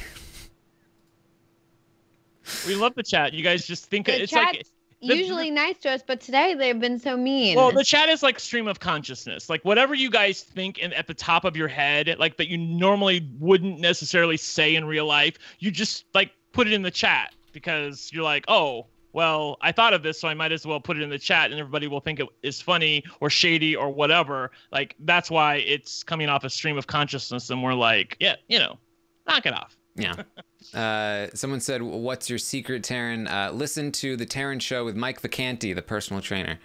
By the way, can you put up the stock watch prices again, or just tell me what they are, because they disappeared from the screen? Well, yes. We've got them up right there. Let's see. What else have we got here? No, oops, there's a problem loading your results. Yeah, I can see that. Don't say. I'm sorry, guys. I should not have reloaded the page to let the late answerers in. Who in the celeb BB house eats Golden Graham cereal? I don't know that answer. I think Matt snuck in there. I have too much money. I feel like it was easier when I just could only pick one person or something. Now I feel like I have too many people or too much money to get rid of. Well, I gotta spend it all. Gotta spend it all. People are asking about a Tom Green interview. Can we get a Tom Green interview? There have been some people reaching out to him on Twitter that I've seen. I think that's always helpful if you petition people, if you say, hey, look, there's a podcast, you can do this. But so far he has not responded to any of those. So, obviously we would love to interview any of these people. But if you want a Tom Green interview, don't harass him, but just let him know this podcast exists and see if he's interested. Sorry, I'm like literally just interrupting with like thoughts that pop into my head about what I'm doing right now. And I feel like there's no point in me picking any Tamar, because I have a feeling right now Brent is like writing down like 20 buy 20 Tamar stock. Really? Oh, see, that feels like, oh, well, I'm not going to buy any Tamar. So then Brent, you don't need to buy any Tamar. So yeah, I see what you're doing there. All I'm saying is I think you already have the most Tamar, so I think you're gonna win on Tamar. Some mind games happening right now. Oh God, right. This is hard. I saved a lot of money last time because I was like, I'll know a lot more next time. Now I feel like I know less. I'm really bad at stock watch. I'm just so bad at it. Will there be a stock watch for Big Brother Canada 7? Yes. And it will be fun. How often do I... This is turning into a workout question podcast. I train 4 days a week. Let's see. Yes, we cover Big Brother Canada. Didn't mean to write weekend. All right, I'm really starting to just run out of things here. Opening up the survey on my phone to see if that works. And we're going to see how that analyze. Here we go. All right, I've got it on my phone. Thank you. Okay, so let's talk about some of these bonus questions. First, we have the question of how would you rate the episodes of Big Brother this week? And we got an answer of about 4.6. It's down from last week. It's not looking great for the episodes. But yeah, people not really enjoying the season this week, at least. The episodes last time had a 5.6, this week a 4.6, so down a full point. We also asked, how would you rate the feeds this week? And this one surprised me, actually. Very, very high drop here. Last week the feeds were a 6.3. This week the feeds a 3. 3 out of 10. People did not like the feeds this week. It's really dropped in enjoyment there. How would you rate this week of Big Brother overall? A 4.1 compared to a 6.38 last time. This is a record low in terms of enjoyment for the season. Even on Big Brother 20, when we had like 5 weeks of like, post climax of the season, it was still up in the 8s. This season down to a 4.1 overall. Not great. I asked you to rank your favorite player, your favorite players from least favorite or most favorite to least favorite, and I was very curious to see what this would look like here. There's only 5 people left, so who is going to be the favorite? You guys have any guesses? No, I realized I just made a math error, actually. Yes. Kandi is the massive favorite here. Big favorite for Kandi. She got 80% of the first place rankings. 80%. Everyone loves Kandi. Followed by Tamar, pretty dramatically behind. Actually, sorry, no, not followed. Tamar had the second most first place finishes. Dina actually came in second. Dina was the second most favorite player. That's surprising me. Really? Dina was the second most popular player? I think that Tamar gets, or you said Dina was second most popular player? Yes. Is that what you said? Average placement, yeah. I think that Tamar gets, for the number one, she danced on Tom's grave, which I know she wasn't doing that for some people saying, like, she wasn't doing that, Brent, but that's what it came off as her doing. And she kind of gets lumped into that whole bedroom and some of the meanness that's happened over there. Although, to be fair, I feel like that of the 3 of them, Natalie, Eva Marie, Lolo, and Tamar, I feel like Tamar has contributed the least to that, but she's also had a few zingers here and there that people might remember. Yes. Natalie, by the way, in exit interviews is talking about how she's finally found out that Tom is well liked and that he feels like he was, she said he feels like he was bullied. And so she kind of was like, well, let me just say that if a straight white rich man can feel like he was bullied by 3 women, then I think we're winning.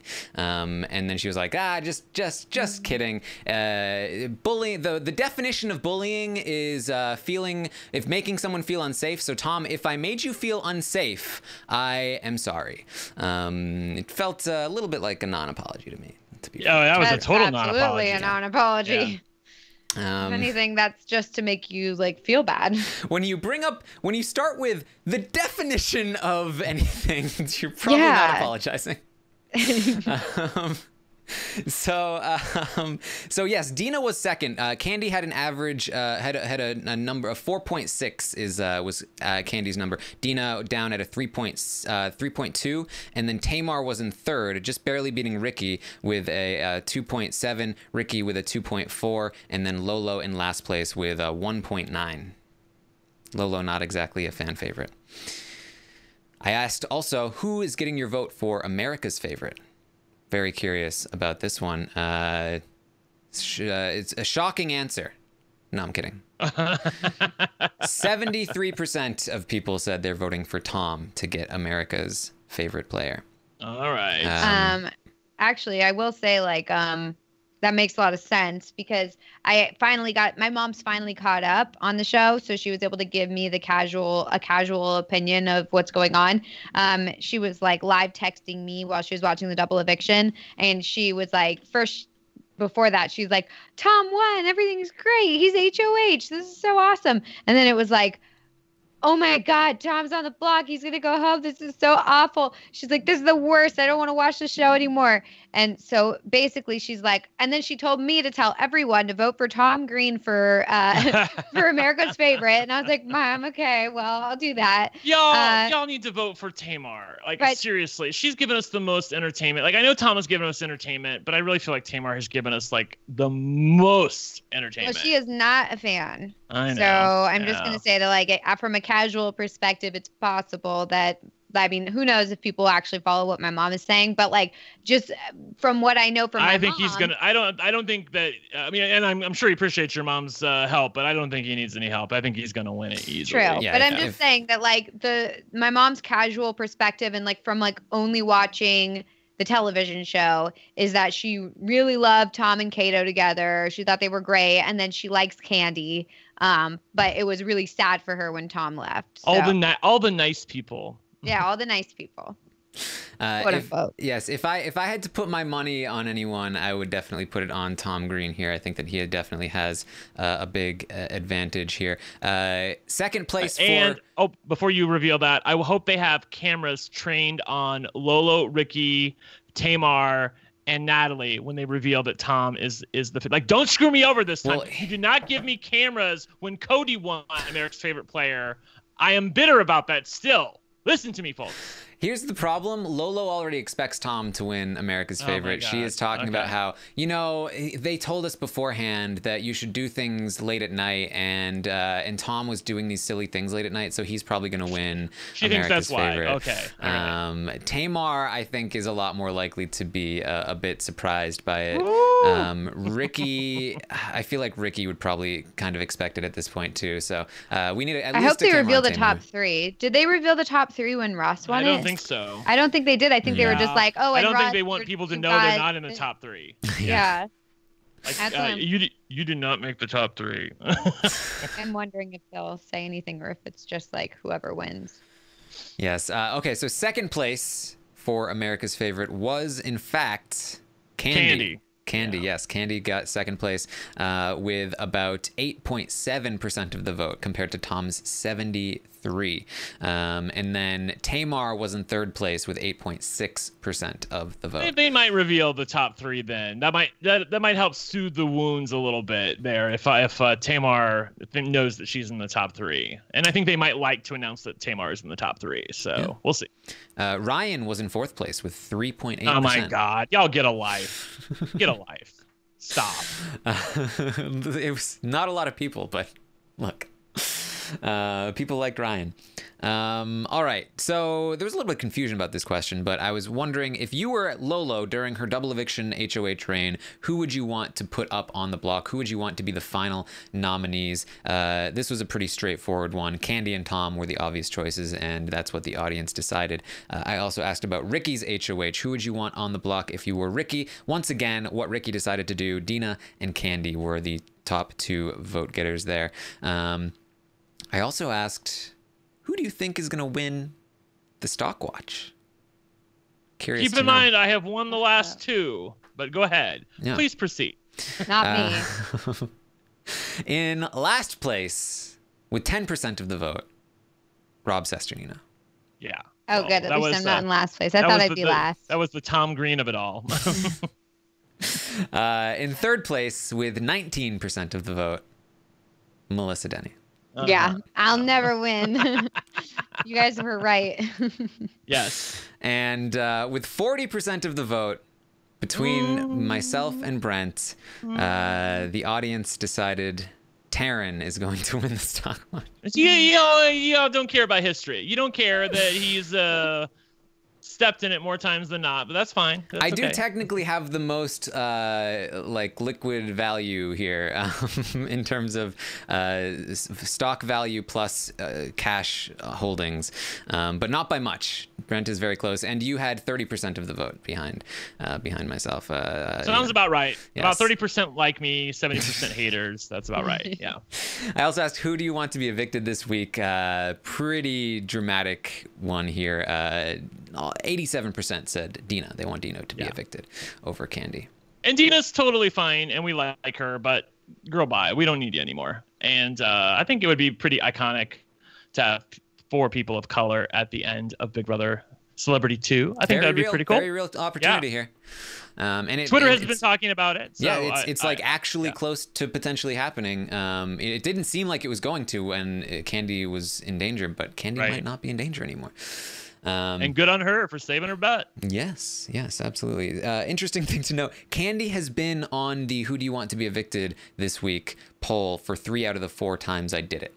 And the first time, she was not the person that they wanted evicted. The second time, she was the person that you wanted evicted. The third time, not the person you wanted evicted. It's been a roller coaster for Kandi.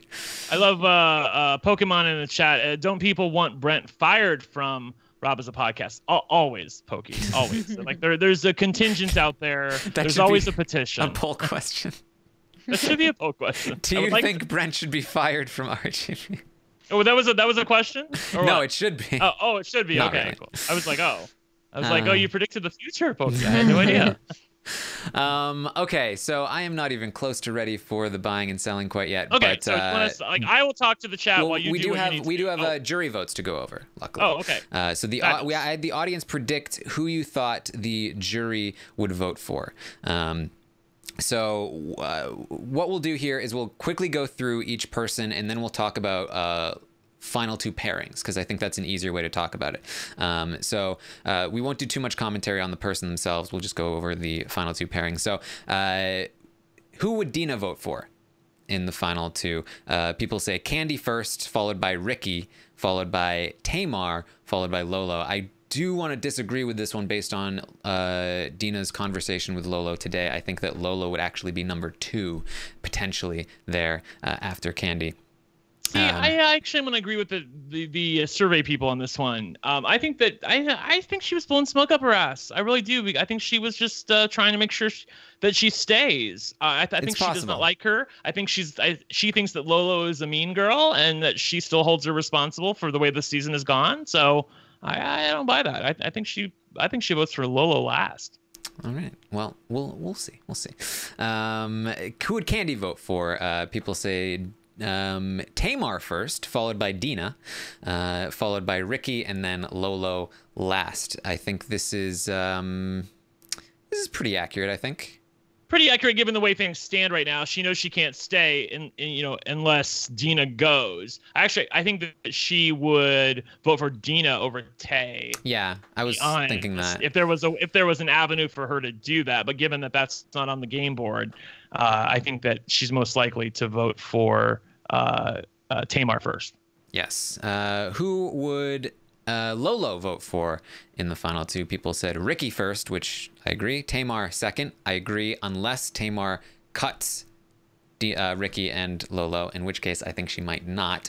Followed by Kandi, followed by Dina. I think this is probably correct.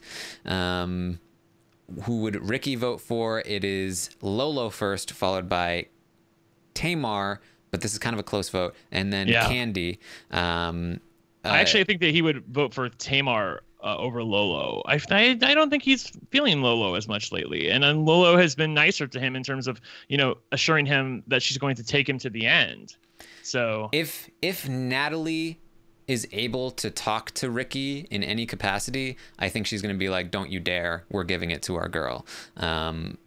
And I think that he would probably go along with that. But I do agree that there might be an inclination toward Tamar. Again, he does not like that Lolo would not promise him a final two. So that's something important to know. Who would Tom vote for? People said Kandi first, obviously. He's said as much. Dina second. That's another obvious one. Then Lolo, followed by Ricky, followed by Tamar.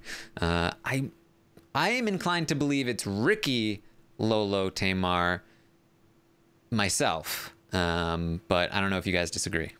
Who are we talking about? Sorry, I was reading the chat. Tom would be most likely to vote for Ricky. I think that's true. Lolo. Yeah. I don't know. I mean, I think people Kandi aren't first, pushing Ricky, Lolo. on Tom the fact that Ricky was mean to him. I think that they're focusing more on the girls, and I don't really see Ricky's name being brought up. So it's possible that it will sort of fade from his memory that he and Ricky had like a little thing. Yeah, and then Tom still has this dick measuring contest with Ricky, and I feel like that by voting for him at the end, he's able to say like that he's the bigger man now. Yeah, like, I don't know if you buy that, Taryn. And also. And he even said this to Ricky. He was like, "Hey, you're only here because I kept you." Like, I think that it's like, "Hey, I decided the winner. Like, the reason Ricky won is because I took him off the block."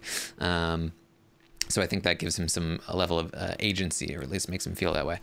Natalie said, people said Lolo first by a mile, followed by Ricky, followed by Tamar, followed by Kandi, and then Dina. I think that if Tamar cuts Lolo and Ricky, might be a different story.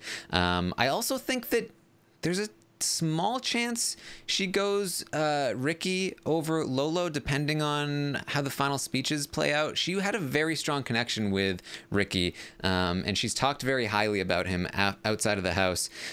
She also loves Lolo, though, and Lolo has been doing some Twitter jury management there. So I am inclined to believe it's more likely to be Lolo over Ricky, but I would also not be super surprised if she went Ricky.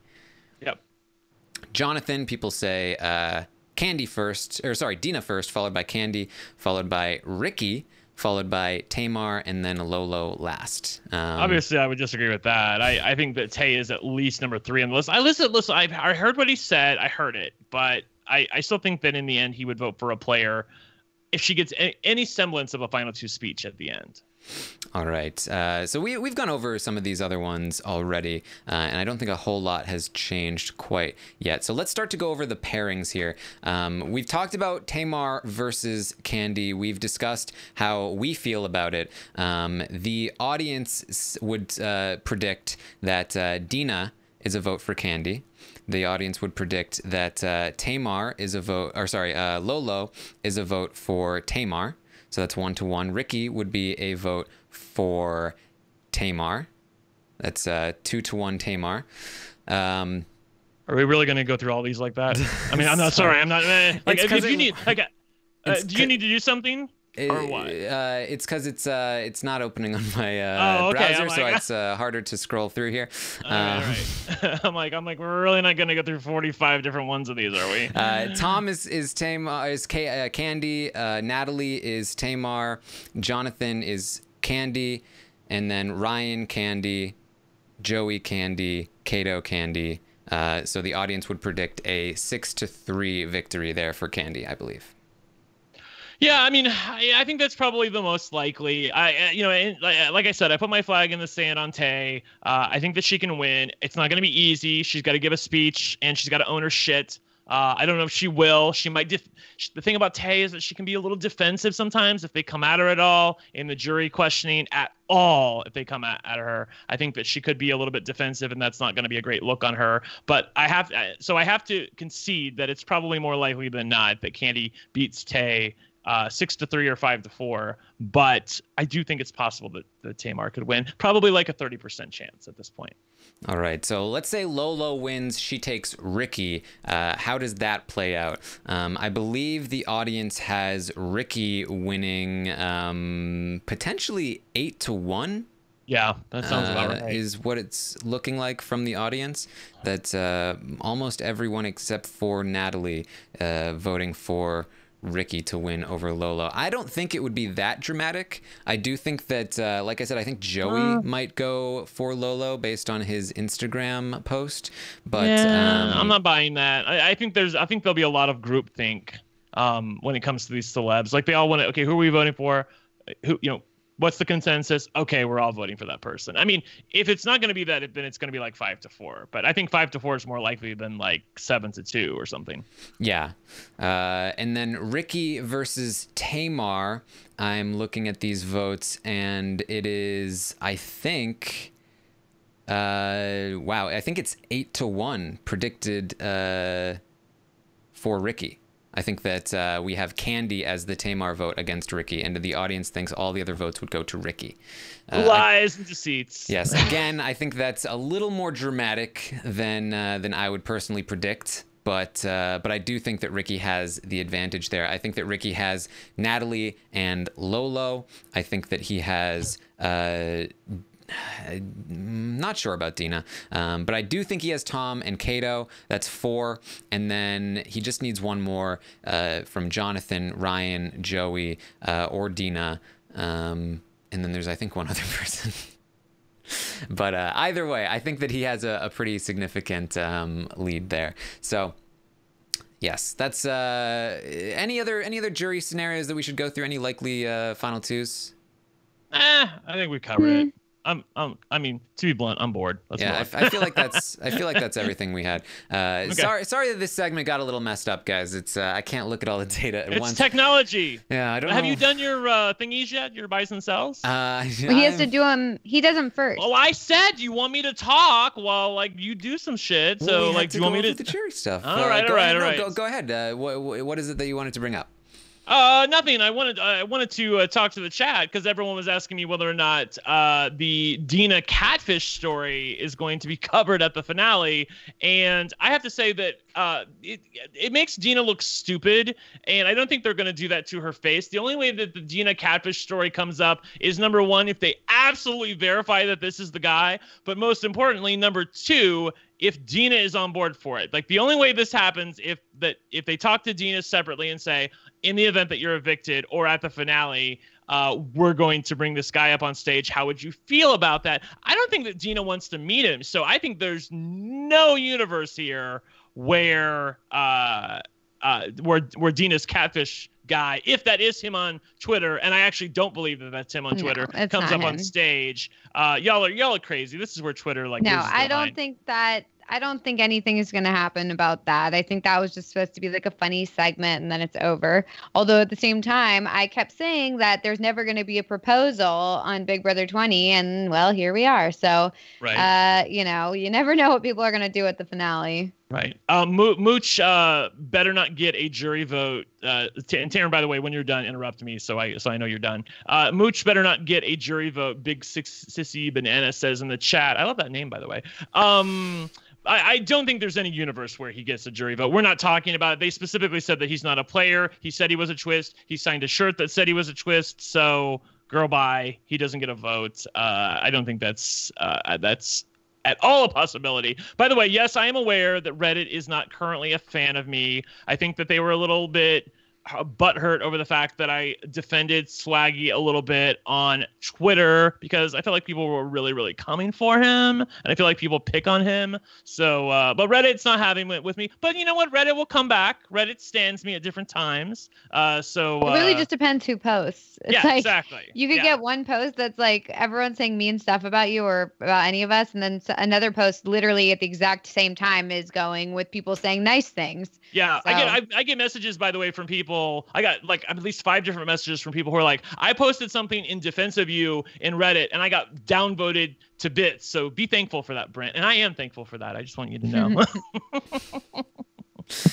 Are you still working, Taryn? You're done. So it's difficult because I'm Well, trying why to. No, well, I'm I'm trying gonna to give you do it. time. I'm gonna do it. We're just gonna go here. Why don't you just talk it out? It's a tricky one. Okay, so basically, let's open up the buying and the selling here. Okay, let's do it all together. So I think that's probably a better those are way to my do it. holdings that are shown right now, and we also have what's been lost on the right.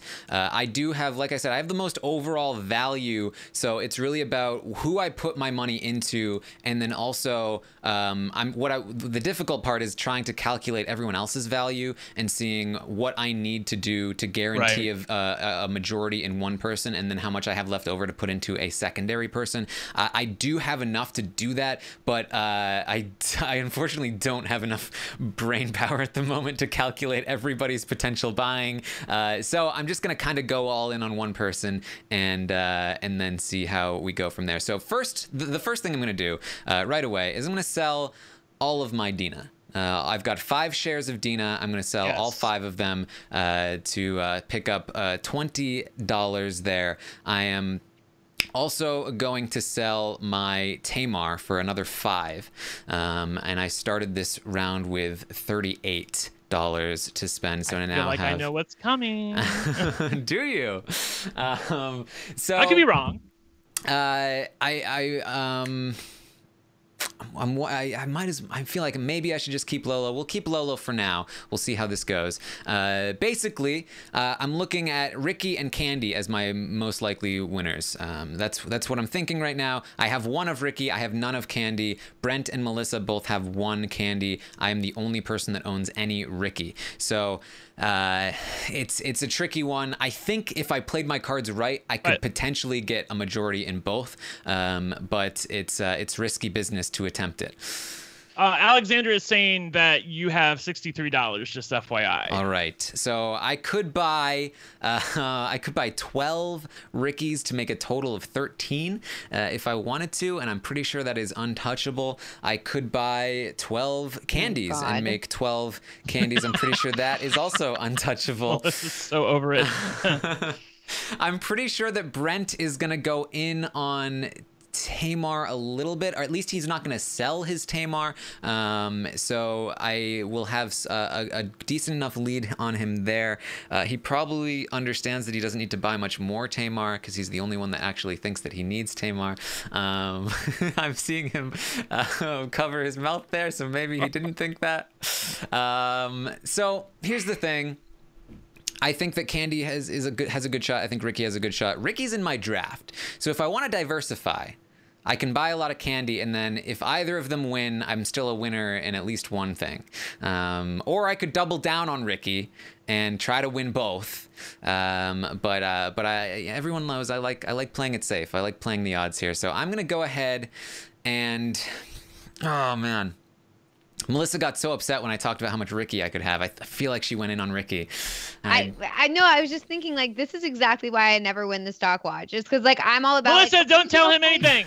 Hush. Maybe I'll buy one. Do not give him like, any information. 13. Like, He's like a poker player. To do that, I would literally She's just like giving off all these towels. I'm not giving off anything. Look, all I'm saying is that I would never think to buy 13 of someone. I would just be like, yeah, I'll buy one more stock. All right, so Melissa probably didn't buy more than 9 of anybody.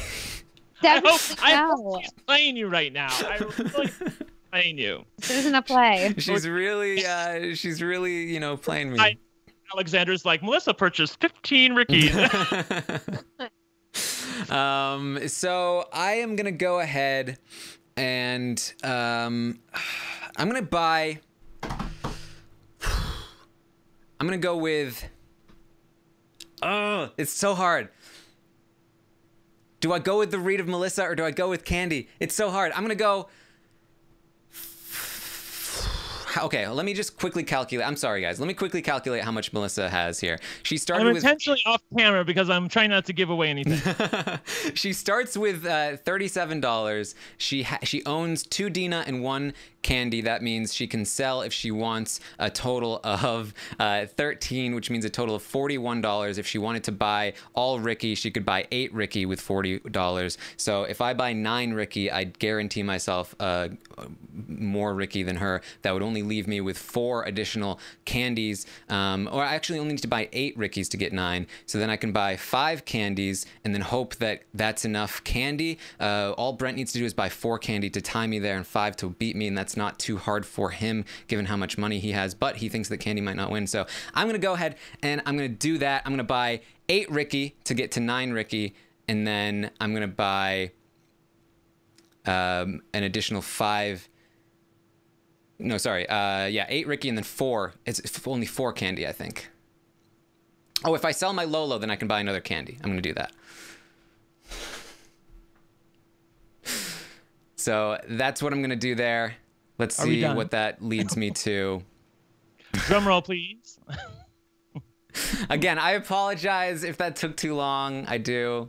But it was fun watching or listening to you work it out. Because you were like, I might go this way and I might go this way. So there's that and there's that possibility. Yeah. Yes. It was a tough call. And I feel like I could probably even sell a Ricky and get another Kandi. And then they were saying in the chat, can we get that math gif imposed over Taryn? Okay. The numbers. Last thing, I'm gonna sell one of those Rickies and I'm gonna get another Kandi. I'm gonna go with 8 Ricky total and then 6 Kandi, and I'm gonna hope that that's a majority on both, and we're gonna see how this goes. Okay, so what are you doing? Just FYI. 8 Ricky, okay. 6 Kandi is what I'm going with. Is that what you have total, or is that what you have like today? That's what I have total. Okay. What I don't know what you mean by today. I'm waiting for the board to update. I thought I already said 8. I'm losing. Okay, track. so I'm hoping that even if Melissa went with 8 Rickies, then we'll tie, and my overall value will beat her on a tiebreaker. All right, Brent, what did you choose? What did I choose? Hold on one sec. Let me go to Twitter and find out. Let's go to Melissa. Oh, I have it. Okay. I have it. Okay. So I believe she's going to be evicted. So I sold my 4 Dina shares. I had $30 coming into this week. So selling 4 Dina shares, Dina is currently priced at $4, so that gives me an extra $16. So now I have $46 to spend. And I currently own 3 Tamar and 1 Kandi based on after I go ahead and sell my Dina. So I felt pretty confident that people would leave me alone on Tamar, so I purchased 1 Tamar stock, and I bought 8 shares of Kandi, which leaves me with $1 at the end. So I went all in on Kandi, buying 8 shares of Kandi. And I bought 1 share of Tamar thinking that people would leave me alone. I bought 1 more just in case. I wanted to protect myself. I didn't want to do something stupid. So at the end of this, I own 9 shares of Kandi overall because I had 1 coming into tonight. And I also own total of 4 shares of Tamar. That is where I stand at this point with $1 left over. And I took the lead in Kandi and then some, by the way. Yes. All right, Melissa, what did you do? Well, I did. Please tell me you lied to him. I did not buy 15 Ricky or whatever. I did not. I did not buy 15 Kandi. I just bought 3 Ricky, 3 Kandi, and 2 Lolo. Ooh. I didn't get as much Ricky. I was like. I could have bought 3 Ricky and 9 Kandi. Oh. Could have done it, but you didn't. So who's the better poker player now? I really didn't expect you to take the shotgun approach. I literally was just like, I'm bad at this, but yeah. You kept your Dina, by the way. I did keep my Dina because I figured that maybe you guys would sell it, and then maybe I'd be the only one with Dina stuff. The only one currently with any Dina or Lolo stocks. So if something crazy happens at the end here, one of them wins, then you're definitely in business. Except so that's what I was thinking. Like, we just got the numbers in from Rob. Rob bought 6 Dina. And Rob is going to end with 6 Dina and 9 Lolo. Well, then I got nothing. So Melissa has a majority in 0 players. That's my thing, I think. I thought you were good, Melissa. I really did. I've never been good. I have told everyone multiple times that I am so bad at the stock watch. Because I also feel bad. I don't want to sell them because I'm like, that just shows I have no faith in them. So I keep them, and then they go out the door and I lose all my money. So yeah. Rob says Lolo or GTFO. I'm all in on Ricky. Rob is all in on Lolo. That's what's happening right now. I'm literally not going to win, period, for this whole season, whether the draft or the stock watch. You can't the draft either? I don't think Dina is winning. And I had a very good chance coming into this double eviction, but I lost both players in the double eviction. Oof, Melissa getting decimated. Yeah. To sum up, for those of you listening to the audio version, Taryn has now taken the lead in Ricky by a whopping 8 shares to none for me and Rob and Melissa. So he has the lead. If Ricky wins, he's going to win the stock watch. If Kandi wins the game, I will win the stock watch, but based on my 9. Don't care. So, I am too. Dina, if Dina wins the game, Rob wins. If Lolo wins the game, Rob wins the stock watch. And finally, if Tamar wins the game, I win the stock watch. So I have 2 chances. Rob has 2 chances. Taryn has Ricky. How many Tamar do you have? No, 4. I mean, I correctly predicted that no one would try to challenge Tamar? me. Yeah. I predicted that no one would try to challenge me. I was going to buy some Tamar, and then I was like, ooh, no. I could have really screwed it up if you had bought Tamar with your shotgun approach. I did, and then I crossed them out. So, oh well. That's okay. I talked myself out of it. Yes. All right. So there you go. That's the stock watch. We'll see how this plays out, and like I said, we'll also, when we do the season wrap up, they've been playing along in the patron group, and we'll give a shout out to whoever wins the stock watch in the patron group there. This decision is gonna haunt me for the rest of my days if Kandi wins. Well, I could have had it. Would you have ever bought 9 shares of Kandi or not? I almost did. I almost went 9 Kandi and 3 Ricky. That was. I thought no one was gonna buy Ricky, and so that's why I was like, I'll put a little bit of Ricky in, but I don't need to put so much. I think you'd go all in with Kandi. I really did. Yeah. Oof. So it was definitely a risk, but I didn't think you'd. I thought you would like try to have your cake and eat it too, which I correctly predicted. Yes. It's more. I would rather win by a technical checkmate or whatever it is, than like putting all on black and getting lucky. But that's the way I play. I know. It's worked for you in the past. All right. So this is really a much more visual podcast than most of the time, probably. And again, I apologize if I took too long. I need to find a better method of figuring out my choices for the stock watch for Big Brother Canada, we can work in a segment where I have something ready to go, or Melissa has something ready to go, and then you can like just check out for like 3 to 5 minutes. Yeah, like Brent's ranting segment. Well, sometimes I don't have something to rant about, so yeah. Or sometimes I've already done it. Stacked is asking, are we going to cover the feeds next or done? I'm thinking that's shade, Stacked. That sounds like shade. I'm like, we covered everything. Like, if there's something happening right now, obviously I'm not watching the feeds. So if any you guys in the chat, let me know if something happened within the past, hour that I need to catch up on. But I think we've got it covered. Yes. Yeah. So there you go. I also, we should probably, say, based on the ratings, that the audience, let me just get back to the ratings. The audience thinks that Kandi is playing the best game, followed by Ricky, and then Dina, then Tamar, then Lolo.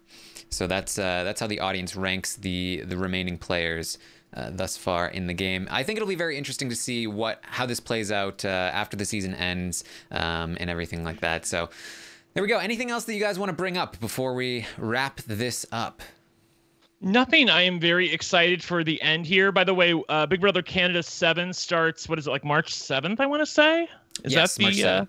March 7th. So obviously we're going to get some pre-press before that. So we've got like, 2 weeks here off. And then it's back up to speed for Big Brother Canada 7, which I am super psyched about. Mm-hmm. They always outdo themselves with Big Brother Canada. Last year, they did not listen to me and did not show the feeds as much as I would like. But I'm hoping that I'm always hopeful. I'm always optimistic, Taryn. You never know. Yes. I'm not seeing that anything major happened on the feeds that we haven't apparently covered. Stacked missed the beginning of the podcast, and I was like, well, yeah, that's where we talk about it. Yes, we have covered it. We have covered it up. We are up to speed on the shenanigans in the Big Brother house right now. I guess maybe Lolo is still thinking maybe she doesn't want Kandi. I still think Tamar will get her way, but I could be wrong. Somebody said something in the chat. Where was it? Oh, I don't know where it went.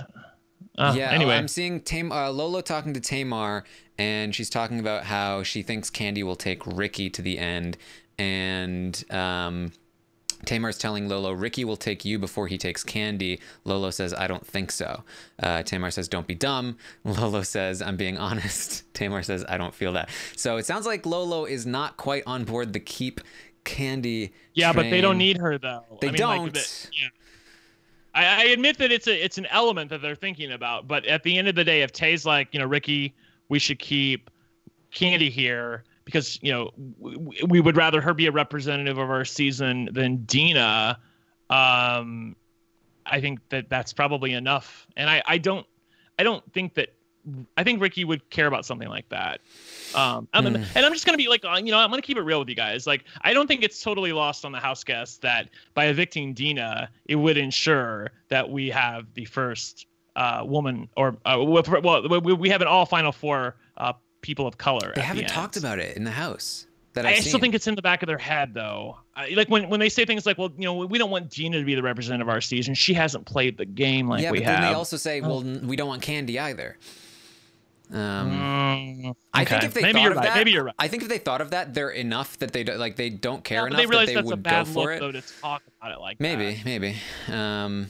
But I don't like this from Lolo. It sounds like it's maybe not quite as solid as we thought, but I do still think that it seems like Ricky's leaning toward keeping Kandi, especially after she promised him that she would take him to the final two if he kept her, if it was a tie, and then if Tamar stays true, then Tamar's gonna, unless Kandi gets into a fight with Tamar tomorrow or tonight, I think that there's no universe where Tamar votes to evict Kandi. Yeah. Which is hilarious when you look back at like week 1 and week 2. I guess, wanted to vote to evict Kandi. Here's the thing. At least now, if Kandi does somehow get evicted, there's going to be at least a little part of me that's like, at least Brent lost, right? Like, at least Brent just wasted 9 shares. Just a little small. bit. A little bit. I know, right? All right. So that, you know, it's been a season. It's been a bit of a rough season. I think that a lot of people have checked out at this point. I think a lot of people are not super happy about it. There are still some people that are enjoying the season. I think it was a fun enough ride in terms of just like how crazy it was.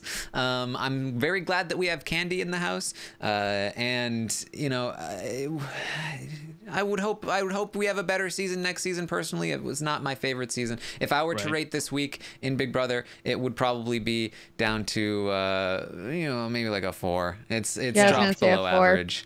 I'd say a 4. Yeah, honestly, this has not been a fun season for me at all. Yeah. But at least it's short. It's true. And here's the thing. I think that if Kandi wins, then it's probably, depending on how she wins, but I think it's at least a 5 total for me, maybe a 6. If Ricky wins, it's probably a 4. If Lolo wins, it's probably like a 3. Sorry, Lolo. If Dina wins, it's probably like a 4. If Tamar wins, maybe like a 5, because that would be interesting at least. But overall, I'm just not super high on the season. No. Yeah, me too. By the way, it should have been easy to predict what I was going to do in the stock watch, because remember, as far as Big Brother Canada 6 goes and Big Brother 20 goes, I won the draft and I won the stock watch on both of those seasons. And if you look at what I have left in the draft, I have Tamar and Kandi left in the draft. And actually, I didn't think about it when I was doing this, but you know, there's a part of me that like buys what I want to win. So I purchased Tamar and Kandi stock, and I have those dominated right now. So if Tamar or Kandi wins the Big Brother game, I have won the stock watch and I have won the draft for the 3rd season in a row. I mean, like, shut it down, people. Come on. I knew you'd go in on Kandi. I just hoped that I would have enough left over, but did not. All right, you can let me know if you have a hashtag for this podcast. It's been a bit of a long one. I hope you enjoyed it. There were a few missteps along the way, but we had fun. We had fun. So let me know if you have any hashtag ideas. You can find us on Twitter. I'm at Armstrong Taryn. Melissa is at It's Melissa.